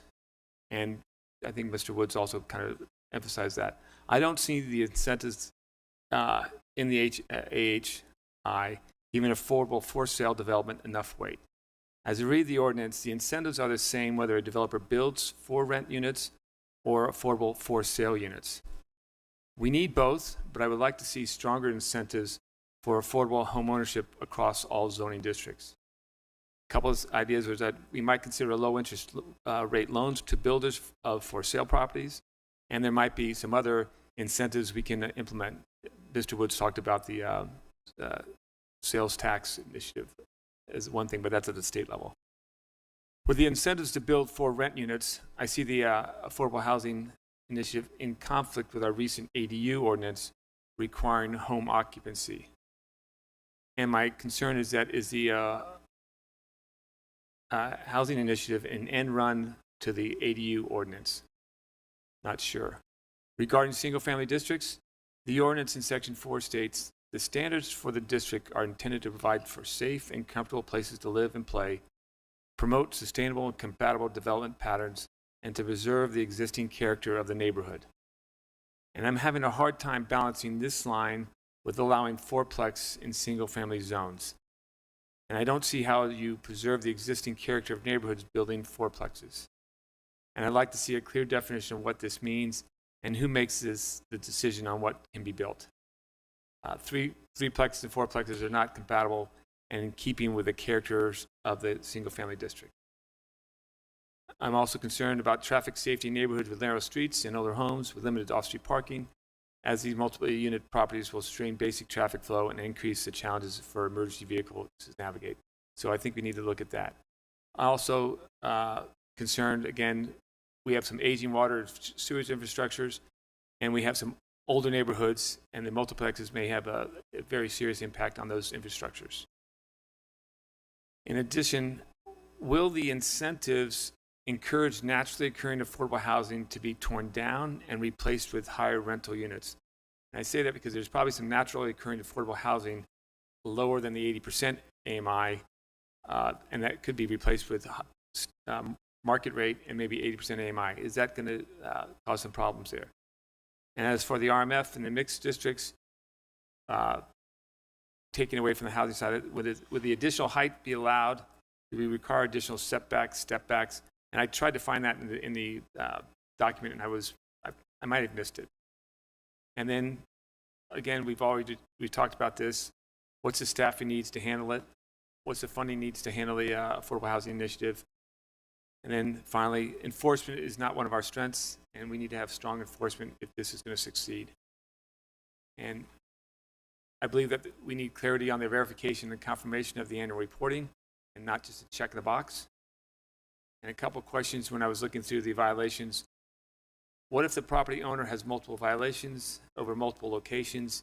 How does that fine structure work, and how do we rectify that? What are the tenants' rights during a cure time? Do they get refunds if being charged too much? And what if their income is over the limit? Are they forced out? And finally, we recently agreed to a study on the single-family zones, and I think it would be prudent for us to review this study before launching into the Affordable Housing Initiative ordinance. So those are my comments. I'll give them to the staff. A lot to digest there, and I know that was a lot, but I didn't want to get that out there and provide the staff that. Thanks, Councilmember Dugan.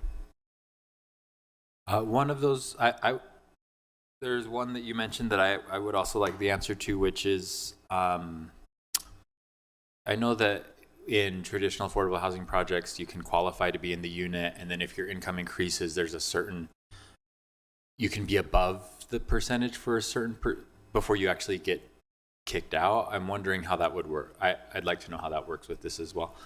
I don't know exactly how it works in regular, but I do think you can go above, like if you get in an 80% AMI unit, can't you go above 80% to a certain degree if you're already in the unit? Does anyone know the answer to that? No. I do. Can I just add on to that? Sorry, but so when I looked at the concern on the enforcement side, I was looking at from the renter. He's just in the house, right? Someone gave him a rent. He's renting it, and what's his rights when this curing and this violation period gets over? I'm sometimes wondering, is he going to be stuck in the middle of an argument and not get the services he should be afforded for renting a house, whether he's being overcharged because his income is lower than it should be not, or in this case, he's paying for rent and didn't realize it's an affordable housing place, and now he's got to find another place because he's in an affordable place when his market and his income is higher than that. So I'm looking from the renter's perspective on the enforcement side as some of my concerns. From what I understand, the specific project of affordable house, affordable unit in a rental, like in a rental unit, you have to be recertified every year. So you have to submit all of your paperwork of your income. And if you, let's say right now you're paying you qualify for the 60% AMI rent, but then all of a sudden now you got another job, so now you are at the 65, 70%. You are still eligible to stay. Perhaps you pay a little bit more, but like if they have availability, then you're still eligible to stay in there. But it's pretty extensive, all the paperwork that you need to send to the certifiers. And I'm not sure what happens if you're out of range, but I'm sure you won't qualify anymore. Like you're out.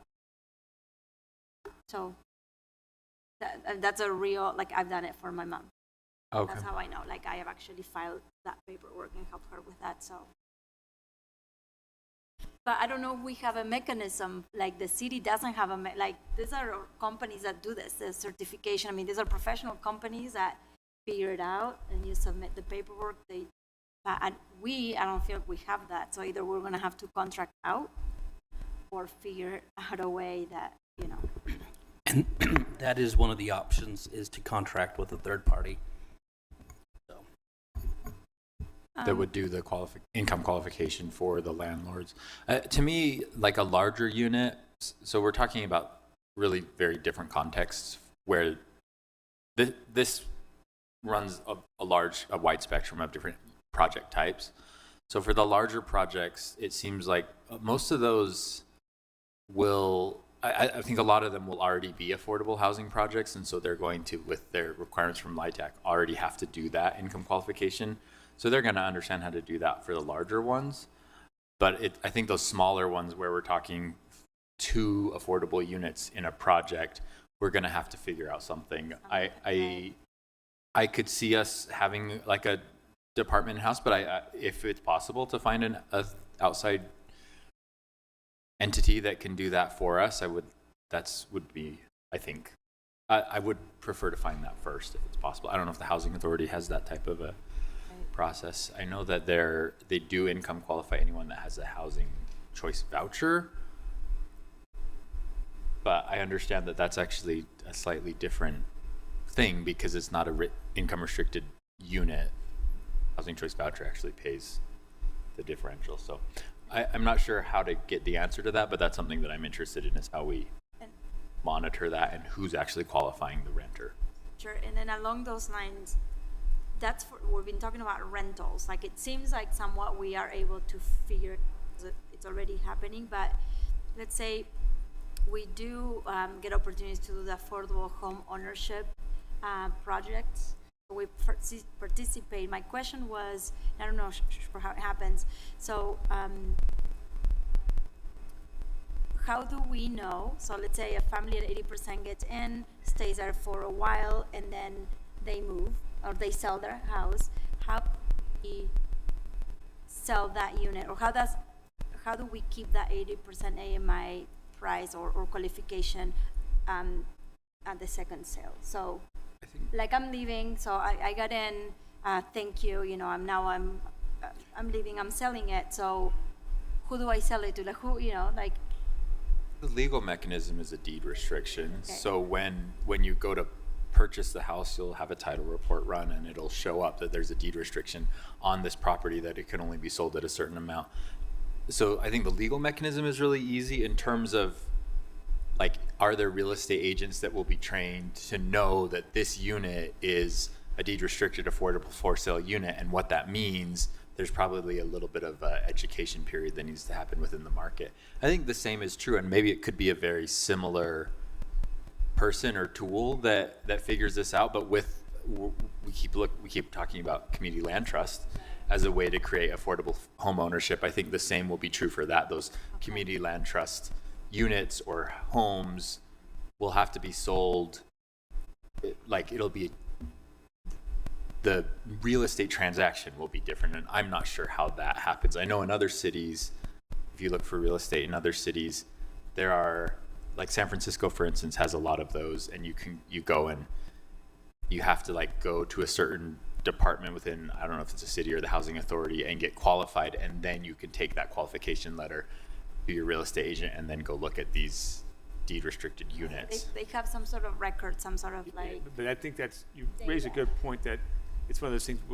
Not only do we all need to get a little bit more educated on that process and how that works, because it's probably not simple.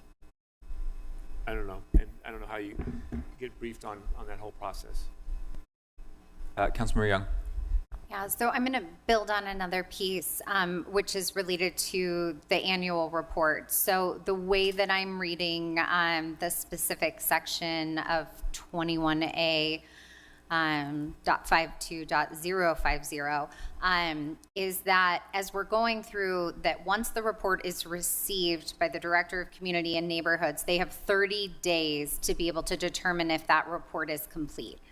I'll be honest, that seems like a very short window to be able to vet, especially noting that all of these are due on April 30th, based on the way I've read this. So that seems like a very short time frame for the office to be able to process all of those. In follow-up to that, I think it would also be helpful for me to understand, because the language is they will identify if the property is in compliance. What is the plan for that? Is it that the documentation provided is complete? Or is there some sort of monitoring and or auditing process where certain properties are selected and they go out and verify, like, yes, these are the number of units, this is what I've seen. I'm just looking for a little more information about that aspect of the follow-up. Councilmember Petro. I think my concerns are mostly conceptual at this point, and Dan, you and I have talked about this. When we're being asked to hold up practical implementations of things for relatively abstract concepts like character of a neighborhood, it really is problematic for people who live on the west side. Is the character of a neighborhood the sidewalk and the maturity of the trees and the beauty of the lawns? And does that say that because I chose a life in nonprofit that didn't prioritize money making, that I am doomed to hardscapes and cars parked out in front as a judgment? Like, in order to restore equity in places where it hasn't been, everyone has to shoulder discomfort. That's what systemic inequity did, is it forced the discomfort of our society into margins, into the margins where there's low socioeconomics, where there are racially and ethnically minoritized people, where there are sexually and gender minoritized and marginalized people. It's not an indictment on anyone's character of a neighborhood to say that you have to have more neighbors than you've historically had. And by the way, we're going to leave the outside of the house looking the same so you can keep the things that look pretty historically. We have all got to shoulder some discomfort. And even if we implement these things tomorrow, it's 12 months, 18 months before we start to really see the beginning of the impact of it. And we just heard that this is getting worse. It cannot get better. The interest rates are escalating. I have huge concerns about our execution on this. I think everyone in this city is one of the hardest working, smartest people I've ever met. I am worried that putting more on top of them is without an audit that would create efficiencies is dangerous to them. But we all have got to put our shoulder to the plow on this and tolerate some discomfort in the name of making room for those who we are actively chasing out and will chase out at a higher pace according to the actual data we have. I can't hold up for conceptual objections. I can't let abstract character of a neighborhood override the real lived experiences of people who don't have affordable housing. I get that it's frustrating that all we can do is, the majority of our tools are supply side. I want to do the demand side. I don't see where the revenue flow comes from for it. This, to me, is something that we can't really hem and haw. We have got to safeguard our workforce here at the city to make sure that they don't crumble, and we have got to take as many informed, data-supported risks as we can to provide as much safety to as many people as we can. May I just respond real quick? I won't be long here. Councilmember Petro. Councilmember Rodriguez. Thank you. I respect that, and I understand that very hardly. And my one concern also, back on the home ownership side of the house, is if the only people that can purchase some of these places are developers, and then they turn them into rentals, then I'm like, oh my God, how do we keep that home ownership number and that wealth building there? And that's the balance. I don't have it. I wish I had an answer. And that's why I'm trying to say, hey, how do we incentivize the home ownership so we have people at that 80% AMI level purchasing the home, building wealth, and not having someone who has a lot of money buy it and then rent it to them, and then they back to the point is like you're losing money, you're not gaining money. That's. And I'd like to see us monitor if this perpetual housing fund investment does what we say it's going to do, and other things, because we are running up against a clock here where I agree with you. Like for me, I was able to buy a house in the last year, and I feel, even though I sweat every month when I try to make that mortgage payment, I feel more secure. I have a place for my kids, and if one of my kids gets diagnosed with cancer, I have a little bit of equity I can draw on, right? Like it is a significant source of comfort and long-term. I want that for as many people as possible. But we also know that just a roof over the heads is quickly going to become an even greater issue than what we've dealt with. So while we work with tools within the RDA, the longer term, to get to the perfect, we have got to get to good as well and give ourselves the latitude to do both. Thank you, council members. Councilmember Pui. Yes, I was going to stay quiet, but I'm not. I mean, I think I will recommend everybody that has an opinion on this, and we haven't gotten so many comments lately regarding this ordinance change. I would recommend everybody to listen to this presentation from earlier today about the housing situation, the housing market in the state of Utah, and how it's affecting our communities. And on the last page of this presentation came out to say that the housing affordability will worsen in the next 12 months, and it's probably going to be like that for a minute. So we need to find solutions, and I appreciate that none of this we are trying to find solutions, and none of these ones are going to be perfect for any community. I also want to say that some people have used this tool that we are discussing right now and trying to find how to mitigate. And you have represented well your community, and when we were talking about ADUs, we were in different parts of this argument, and you pushed hard on the issues that you felt very strongly. And many of us have came to some sort of agreement that made a policy better. Did it go as far as maybe I thought it should have been? Maybe not. Maybe you thought the opposite too. Maybe it went a little too far. But unfortunately, I see by reading all those comments this last couple of weeks that some people outside this room are utilizing this very well thought debate and policy discussions for political gain. And I'm not talking about anybody here. And it's unfortunate to me because these concepts are hard. We're trying to curve something that is very complex and complicated. And those that are using that for political gain should be ashamed of themselves, because there is a lot of information here that we're trying to come to solutions for our communities and for the housing crisis that we have in our streets that we see, and the challenges ahead for your kids, our kids, and the future of this community. I just wanted to say that I am incredibly proud of this group of people here, but incredibly proud of the administration side of trying to answer so hard, trying to find solutions to these complicated zoning changes, and try to bring the housing prices down and make this home that we all are lucky to live in more affordable for every single one of us and our families and friends. But I'm hoping that we're going to find some common ground while moving forward with some policy ahead. And this is not going to stop in this election cycle. It's going to continue. And it's never going to stop, because this is the biggest crisis that we have in front of us. It's the housing affordability crisis. So I just was going to stay quiet. I probably should right now.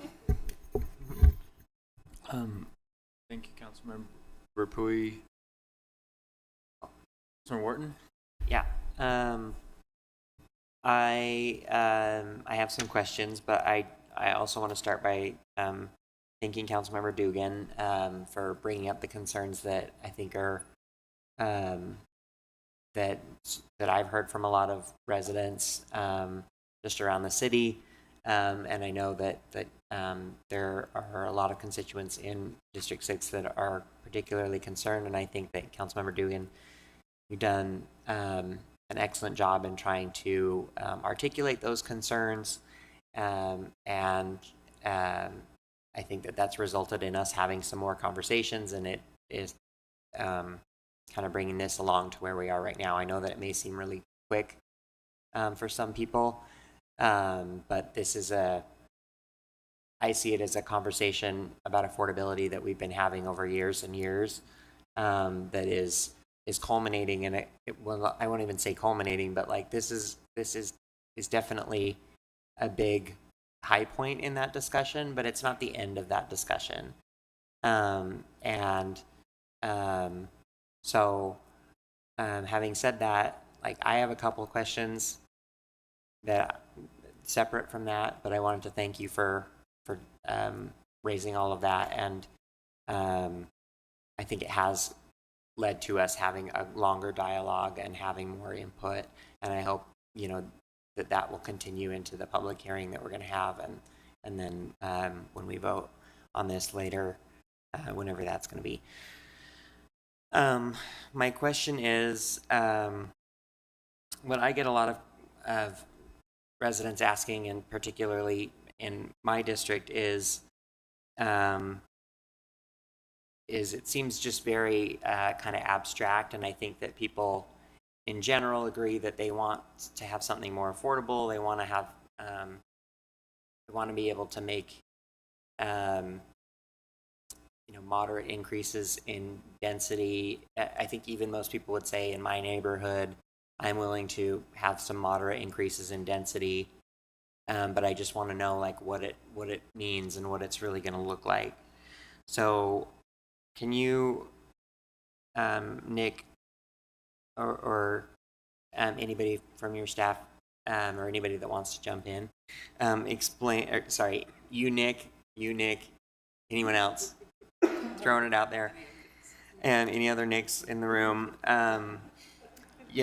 In 10 or 20 years, okay, let's say we pass this, what is, in 10 or 20 years, what is this going to really look like in terms of something different? And I'll start with saying let's say in my district, in District 3. That's, you don't have to answer right now. You can if you want. But like, because I think that some people have in their mind that it's going to like fundamentally change things, and from my reading of it, it seems like it's gonna. One of the things that I really like about the Avenues and Marmalade is that you do have a mix of different types of housing at different price points, and I think that and it is more dense than many areas of the city in terms of those units, and the way that we arrived at that conclusion was kind of complicated, and it was over a long period of time, and there was adding to that the historic district, and adding to that the downzoning of the Avenues. But I think the end product is something that Avenues residents are proud of, to be able to have all of those options and have those different incomes, different types of units, different price points. And I hope that it creates that for other neighborhoods too. I don't want to have I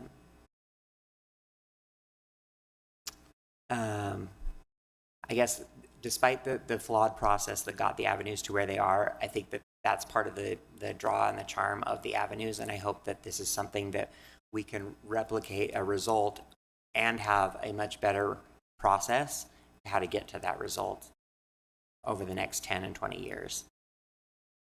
And then I saw in this, my next question is, I saw in the staff report that this will make the administration of the Historic Landmarks Commission easier.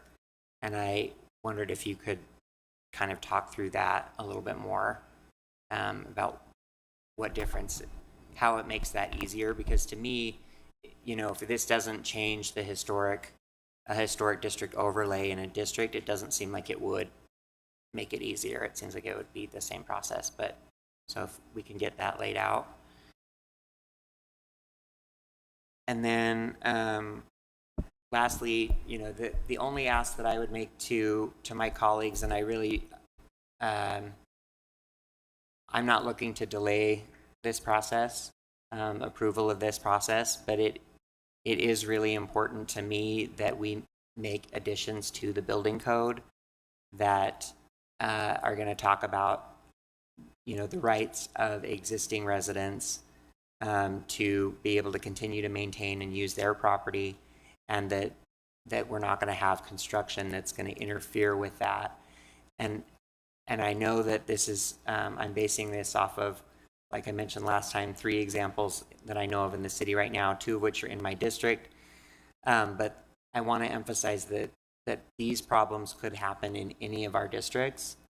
And to me, I don't think it should be acceptable for any of us for any of us in the city to say that, the city is going to, that we've carefully thought through these changes, that we've carefully thought through and put in other things in our building code to ensure that houses are stable, and that we're going to encourage there to be more density and more construction, and we're going to issue permits that say that you can, that specify what you can do and how you can do it.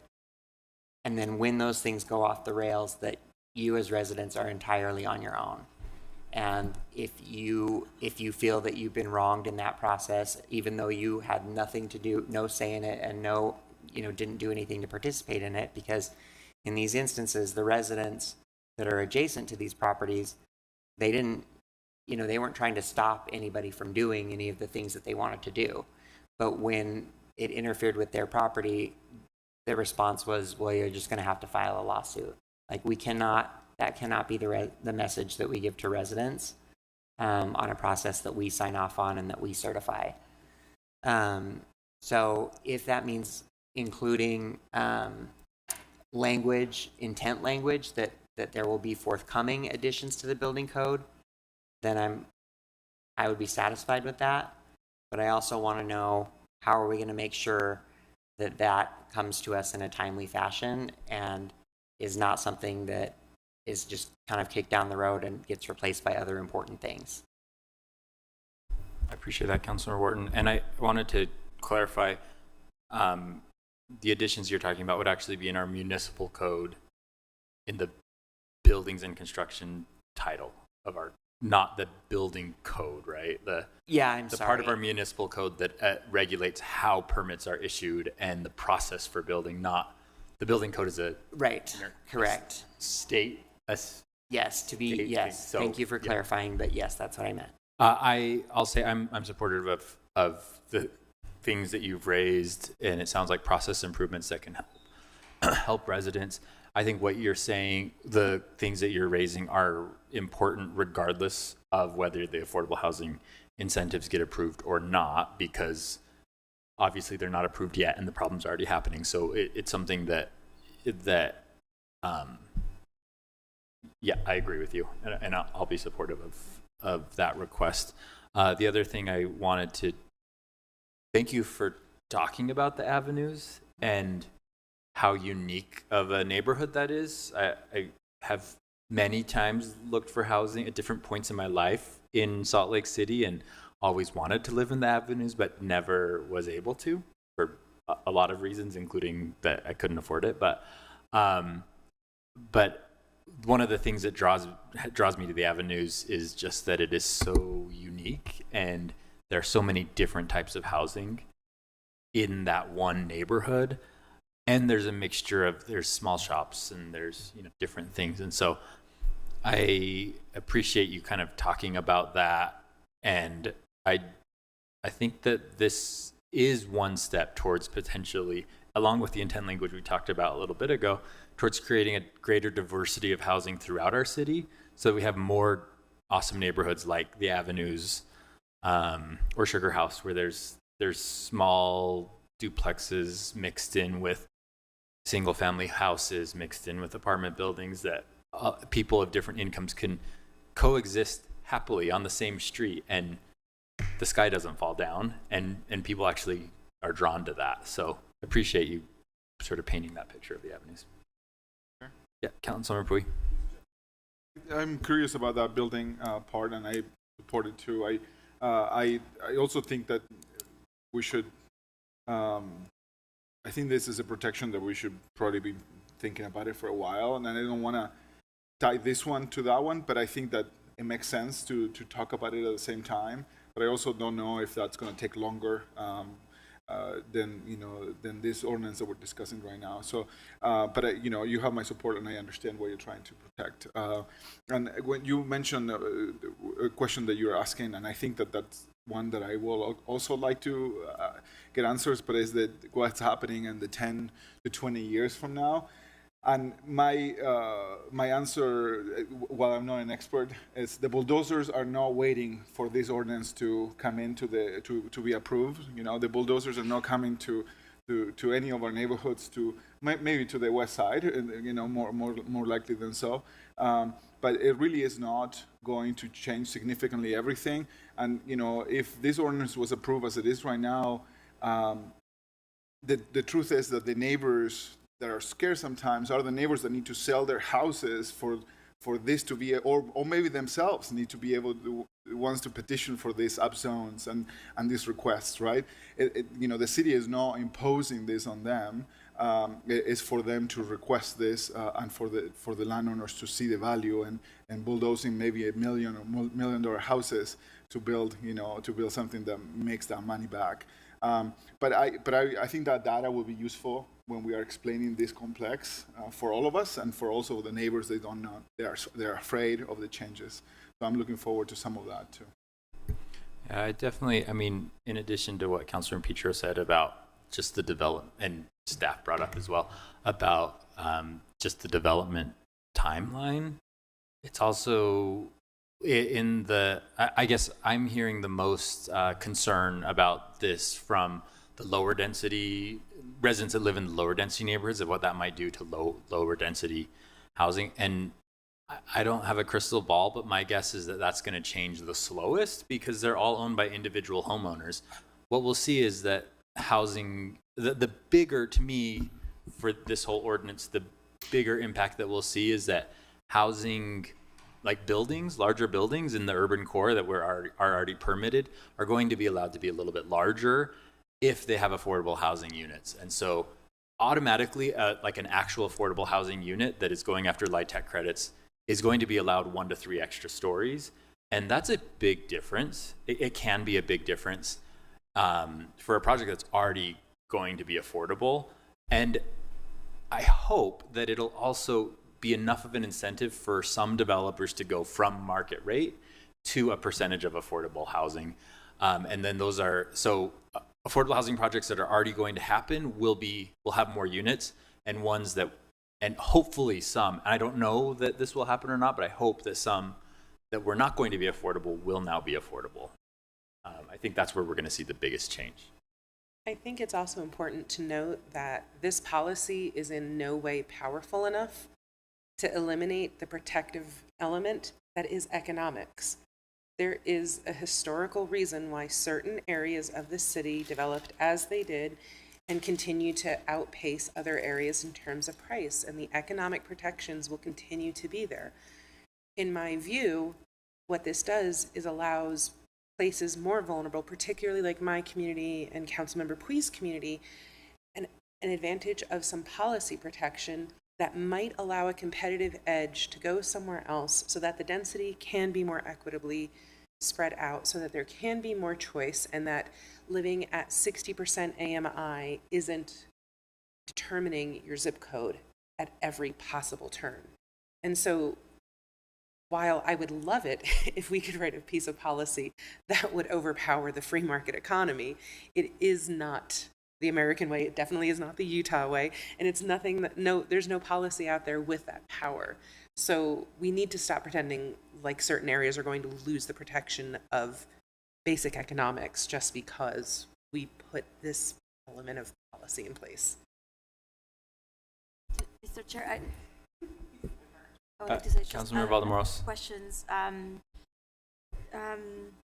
In terms, I didn't see anything, maybe it's there, Nick, about like the infrastructure capacity and enforcement capacity. But let's start with the infrastructure capacity, because I'm not clear. I mean, I'm all in, with incentives, we need the housing, but the economics, if and it happens to small businesses all the time, where they want to expand and they want to remodel or they want to open something up, and then some of our infrastructure in the city is so old.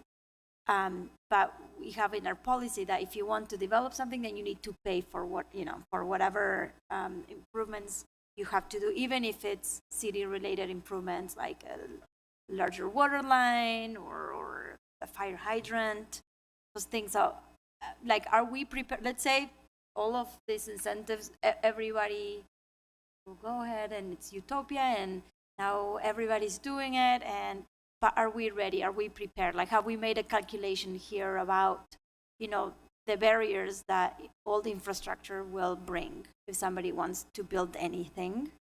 Because we know that the ADU's barrier was that today. Sewage connection, water connections, too expensive, doesn't pencil out even for young professionals with a good income. So in general, are we prepared for that? And then the second thing, the enforcement. What Dugan said was, hey, we're not really good at it. It's true, we hear it. We're not very good at it. That's why when we had the other incentives earlier in budget season, we added more enforcement people. But even for what Wharton said, hey, I don't want to hear about this, these examples. Like, nobody's enforcing, nobody's really looking at it. And at the end of the day, if it happens, then we tell them just go file a civil lawsuit and good luck. So I think we might end up in that same spot with both the, are they selling or renting to the AMIs that we want to? Are they overcrowding, the units? That happens in District 4 a lot. That's one of the complaints, one of the top complaints that I have, the overcrowding and to the point that it's unsafe for people to be living, in one unit. So is that something that we're contemplating somewhere there? Does it have a price? Does it have a cost? Do we know how much we're also looking at investing in that sense? Thank you. Nick Norris from Planning. So I feel like I need to comment on the enforcement thing. I think it's really important to keep in mind that we literally have thousands of regulations that we enforce on a day-to-day basis in this city. And we have hundreds of city employees who participate in that, whether it's in the planning office or civil enforcement, building inspections, public utilities, engineering, police department. All of those entities are involved in enforcement. And I know there are a lot of frustrations with enforcement, but I also don't believe it's fair to say that we do a bad job at that. We actually do a very good job enforcing the thousands of regulations that we have. And this particular policy creates a very unique enforcement issue. We recognize that. We wrote it into the code. And we're happy to respond with more detail and information about that when we respond to questions. But I felt like it was important to say that because we are all a team, whether we're in community neighborhoods or another department. And one of the hardest things we do as city employees is tell somebody no, or that they have to change something on their property, or that they have to fork out the expense to replace windows in a historic district that they didn't get a permit for. And it is very hard for city employees to do that. And I felt like I needed to put that on the record because I feel like those people who are involved in enforcement are getting kind of beat up by something that they will not have a role in this policy, right? We know that already. This is going to be something completely unique. And I think it's personally and professionally, I would like to see our other enforcement practices and issues separated from the enforcement of this, because it is going to be very different. So that's all I wanted to say. Thank you.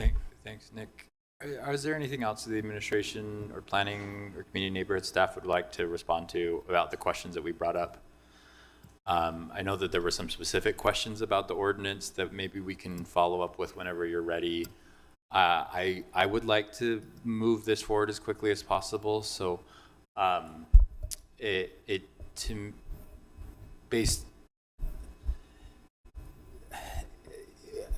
we could implement this. More houses could be built. We could enforce on 0 of those, but it will still be more houses for more families to live in our city. So even if the enforcement of the affordability piece, now I don't think we're going to fail at this. I think we might have some mistakes and we might have a learning curve with how to enforce deed restricted affordability in smaller apartment buildings or smaller rental units. I think our city's smart enough to figure it out, and I don't know that it'll go perfect, but I don't think we're going to completely fail. But even if we completely failed, at least there's more houses for people to live in. And we just got a report from an economist that looks at housing saying that we just do not have enough houses. So to me, even complete failure on the enforcement side, which I believe is unlikely, is a net positive for our community. That's what I believe. So I would like to move as quickly as possible. Councilors, any more questions? What is the path forward? If we get the answers to the questions and issues raised today, We have is that the next week is bellwether? public comment. So council members have, so for the public listening, these are all of our questions and our discussion. Next week is your turn to come to us and tell us what you think about this ordinance and what you think about the questions that we've raised. And things like that, and then we can take action at any time after that. I know that there are some questions that we want to get some more answers to, so I think we'll probably wait until our staff combined with planning staff is able to get us at least some responses. Personally, I don't expect that 100% of our questions are answerable. Like it's not realistic that even the questions we asked, that there is an answer that's possible to give. But give a few weeks for staff to come up with the answers the questions that are able to be answered, come back, and then dependent on what we hear from there, we could take action at any time. Right. Thanks. I just wanted to say, I'm with you, Darren. Like, none of the questions that I had on enforcement were good, not like how are we doing it. That doesn't deter me from wanting to move forward with the incentives. All I'm trying to say is, like, if there's a way where we can do things better than what we have to solve daily, then let's try to mitigate that now versus later. But obviously, from what Jim said, I mean, the tools, in one of them, it's the tools that he suggested are best practices. This is all of the best practices right here in front of us with Thriving in Place, with the housing incentive. So I'm looking forward to moving forward to that. And, and that's a way that we as a municipality can respond to a housing crisis. We cannot solve it alone. We don't have that kind of budget. But everything that we can do, we're trying. Whatever's on our court, we're trying. And I think we're showing it with Thriving in Place and the housing incentives. Thanks. Thank you. Just Councilor Warden? One more thing I'll add in the event that members of the public are listening is that I think we do, in our last budget amendment, we made a significant investment to increase our compliance so that we could deal with the increase in the calls that we're getting in the demand for service and in these changes that we were talking about, anticipating that would happen, and knowing that that yes, our city employees are doing I believe the best that they possibly can with the resources that they have. They're also continuously being asked to do more, and so adding compliance officers made sense. And I think that that anticipates some of these changes that we knew were coming down from the other end of the hallway. So I hope that will help as well. But that when we find areas too where there are cracks in these situations like the ones that I mentioned that are really odd situations, like we still need to plug them up. It's not an indictment on our compliance officers. It's that there's a hole here and we need to shore it up a bit. So I hope that residents remember that we did make a big investment in compliance, knowing that these things were going to happen, or these proposals. Sorry. All right, thank you, council members. I'm looking forward to hear I'm looking forward to hearing what the public will bring to us at the public hearing next week. The next item on our agenda is a written briefing about the certification of the downtown plan. And then we're on to our standing items. There is no chair or vice chair report. I think there is an announcement from the executive director. Yes, very quickly, the Board of Canvassers, you convene with the mayor as the Board of Canvassers after the county elections office has counted the votes. And they will not have your tallies ready for you to certify until after 12 noon on December the 6th. So that is a Wednesday. So you won't have those available to you on your Tuesday meeting, the 5th. So I guess previously you had discussed the possibility of meeting on Wednesday. We're looking at doing that at 4 p.m. because they're quite certain they can have it by noon. Can people put that on their Sorry, calendars? say that again, the date. Wednesday, December 6th, 4 p.m.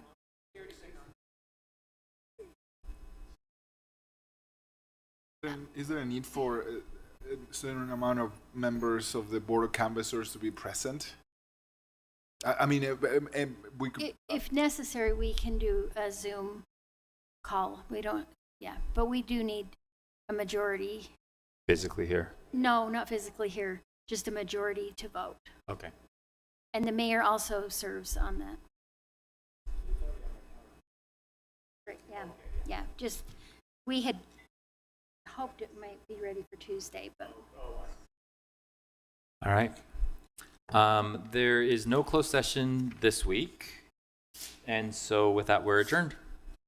See you all next week. We will have work session and formal next week.